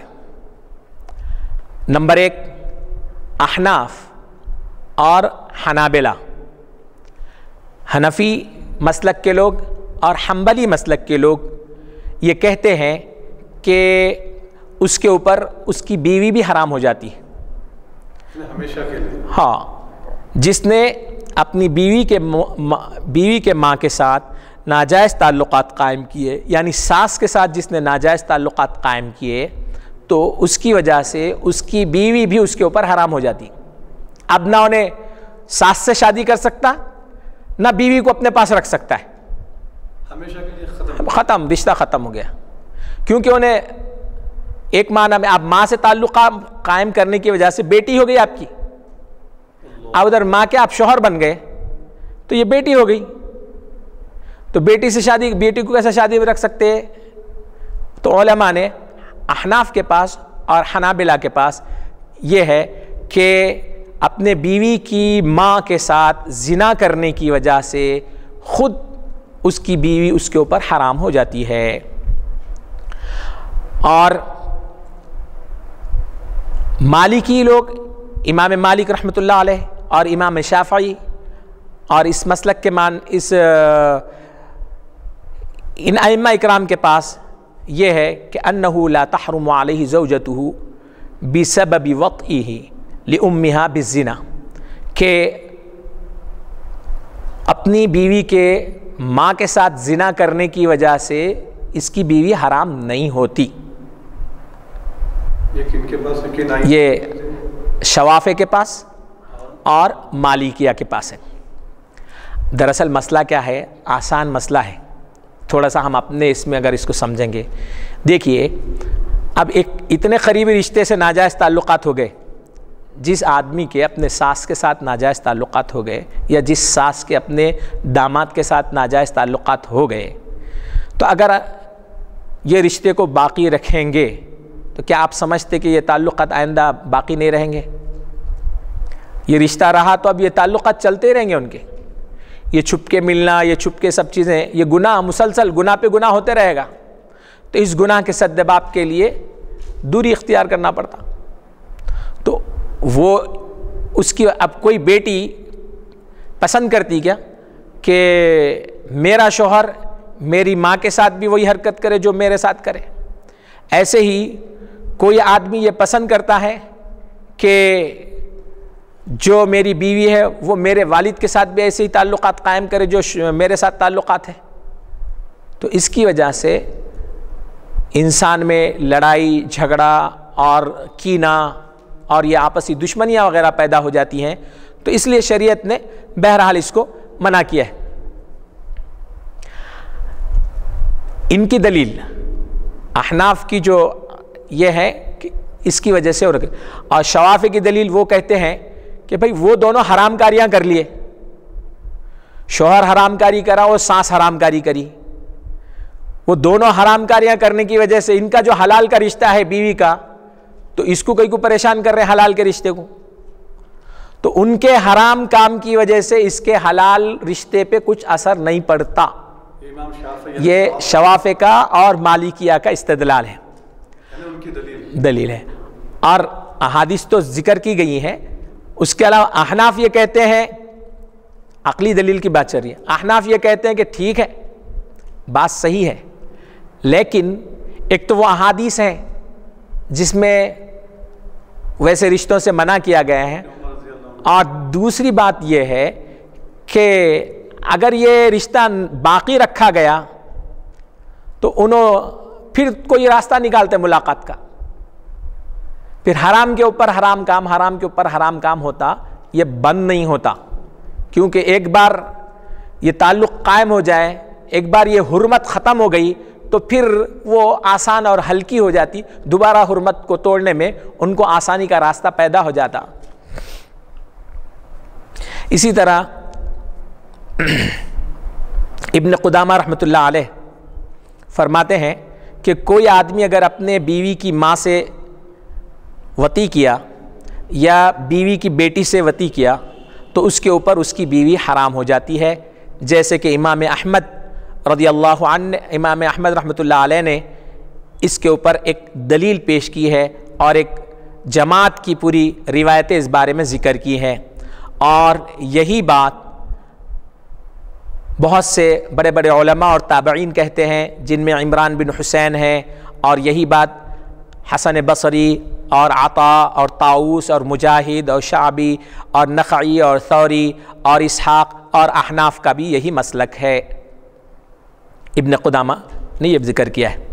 اور حضرت عبداللہ بن عباس, البتہ حضرت عبداللہ بن عباس رضی اللہ عنہ فرماتے ہیں کہ حرام وطی, حرام تعلق, یہ بیوی کو حرام نہیں کرتا, کیونکہ ان کا حلال تعلق تھا, وہ دونوں کے حرام کاری کی وجہ سے ان کا حلال حرام نہیں ہو جاتا. کوئی حرام کام حلال کام کو حرام نہیں کرتا, وہ دونوں حرام کاری کر لیے تو اس کی وجہ سے بیوی تو حلال کی وجہ سے بنی تھی نا اس سے, تو یہ حلال وہ دونوں کے حرام کاری کی وجہ سے حرام نہیں بنتا. یہ ابن عباس رضی اللہ عنہ کا قول ہے, اور ان کی ہی قول کے اوپر ابن المسیب, یحییٰ بن یعمر, حضرت عروہ, حضرت زہری, امام مالک, امام شافعی اور ابو ثور اور ابن المنذر, یہ تابعی بڑے بڑے علماء وغیرہ ہیں, یہ اس طرف گئے ہیں. تو بہرحال دونوں طرف علماء ہیں. تب بات دراصل یہ ہے کہ ہم اس چیز کو بڑے گمبھیر انداز میں لیں کہ بھئی ایک چیز, اب خالی نکاح ٹوٹ, ہم لوگ اس کو بہت بڑا مسئلہ ہے, نکاح کیسا ٹوٹتا, نکاح کیسا ٹوٹتا, نکاح کیسا ٹوٹتا, وہ بات کی بات ہے. یہ ایسے ہی بات ہے, کوئی آدمی کسی کی بیٹی کو قتل کر دیا, کوئی داماد یا کوئی غیر آدمی کسی کی بیٹی کو قتل کرا, تو اب آپ یہ پوچھتے کیا وہ داماد قتل کرا تو اب اس سے دوسرے لوگ شادی کر سکتے کیا؟ پوچھتے کیا وہ شادی کر سکتے نہیں کر سکتے بات کی بات ہے, انہوں اتنا بڑا جرم کر دیا, قتل کر ڈالیں. تو ایسا ہی یہ جو ناجائز تعلق وغیرہ ہے اس سے وہ نکاح ٹوٹتا نہیں ٹوٹتا وہ بات کی بات ہے, لیکن یہ بہت بڑا گناہ ہے. یہ اپنے ماں سے نکاح کرنا کیسا گناہ, اپنے ماں کے ساتھ منہ کالا کرنا گناہ نہیں ہے. تو ایسا ہی انسان کی ماں اپنی ساس بھی ہوتی ہے, بعض بزرگوں نے فرمایا کہ انسان کے ماں باپ تین رہتے، ایک تو وہ جن سے وہ پیدا ہوا ہے، دوسرے وہ جنہوں نے ان کو تعلیم دی ہے، اور تیسرے وہ جنہوں نے اس کو لڑکا یا لڑکی دی ہے. تو یہ بھی ماں باپ کا حکم رکھتے ہیں. تو شریعت نے اسی لیے سسرالی رشتوں کی حرمت کو قائم رکھا ہے، تو اس حرمت کو پامال نہیں کرنا. تو بہرحال اس مسئلے میں مشہور اختلاف ہے، سب کو معلوم ہے کہ قرآن کریم کہتا ہے ما نکح آباؤکم ولا تنکحوا ما نکح آباؤکم، تمہارے والد نے جن لوگوں سے نکاح کیا ہے تم ان سے نکاح مت کرو. تو بہرحال حنابلہ کے پاس اس میں زانیہ داخل نہیں ہے. حنابلہ کہتے ہیں کہ ان الزنا کالنکاح. حنبلیوں کے پاس بھی کیا ہے، نکاح سے جتنے رشتے حرام ہوتے زنا سے بھی ویسے رشتے حرام ہوتے، حنابلہ کے پاس اور احناف کے پاس. فَإِذَا زَنَا بِإِمْرَأَةٍ، جب کوئی آدمی کسی عورت کے ساتھ ناجائز تعلقات قائم کرتا ہے تو اس کے اوپر اس عورت کے پورے اصول بولے تو ماں باپ، ماں بھی حرام باپ بھی حرام، پھر جو ہے سو دادا بھی حرام دادی بھی حرام، نانا بھی حرام نانی بھی حرام، اس کو اصول بولتے. تو اس کے جو اوریجنل رشتے ہیں، اصولی جو رشتے ہیں جس سے انہیں پیدا ہو، اصول اور فروع. اصول بولے تو ہمارے آبا و اجداد، ماں اور باپ، پھر باپ کا باپ، باپ کا باپ، ماں کی ماں، اس کو اصول بولتے. اور فروع بولے تو ہمارے ایسے جو نکلے بیٹا بیٹی، پھر بیٹے کا بیٹا یا بیٹی کی بیٹی، اس کو فروع بولتے.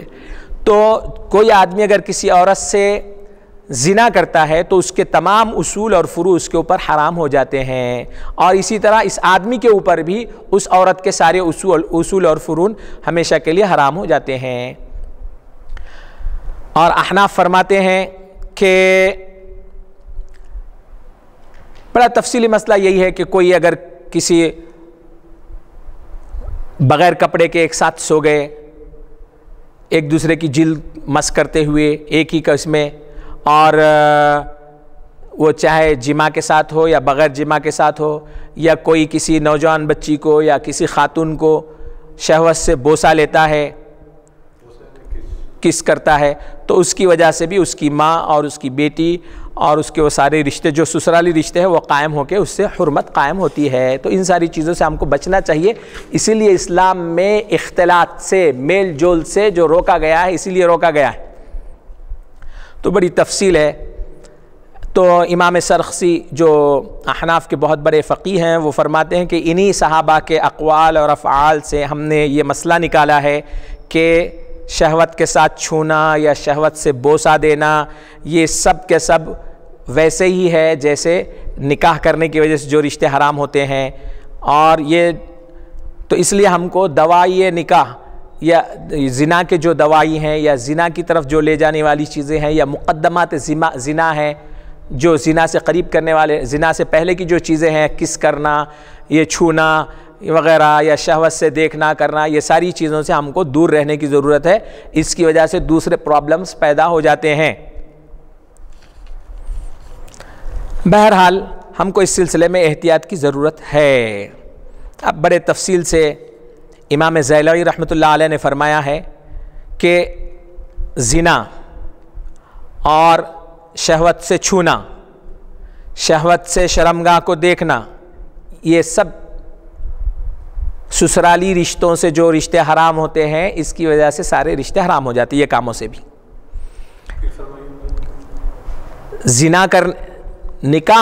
نکاح کرنے کی وجہ سے جو سسرالی رشتے حرام ہوتے ہیں وہی سسرالی رشتے زنا کرنے کی وجہ سے بھی حرام ہو جاتے ہیں، اور وہی سسرالی رشتے شہوت سے چھونے کی وجہ سے بھی حرام ہو جاتے ہیں، اور وہی سسرالی رشتے شرمگاہ کو شہوت سے دیکھنے کی وجہ سے بھی حرام ہو جاتے ہیں.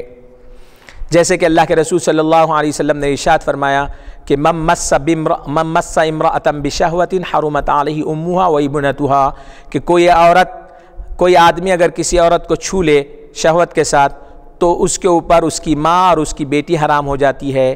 یہی مذہب حضرت عمر رضی اللہ عنہ کا، حضرت عمران بن حسین کا، حضرت جابر بن عبداللہ، حضرت ابی بن کعب، حضرت عائشہ، حضرت عبداللہ بن مسعود، حضرت عبداللہ بن عباس اور جمہور تابعین کا ہے، جیسے کہ انہوں نے یہ بات اپنے کتاب تبیین الحقائق میں ذکر فرمائی ہے۔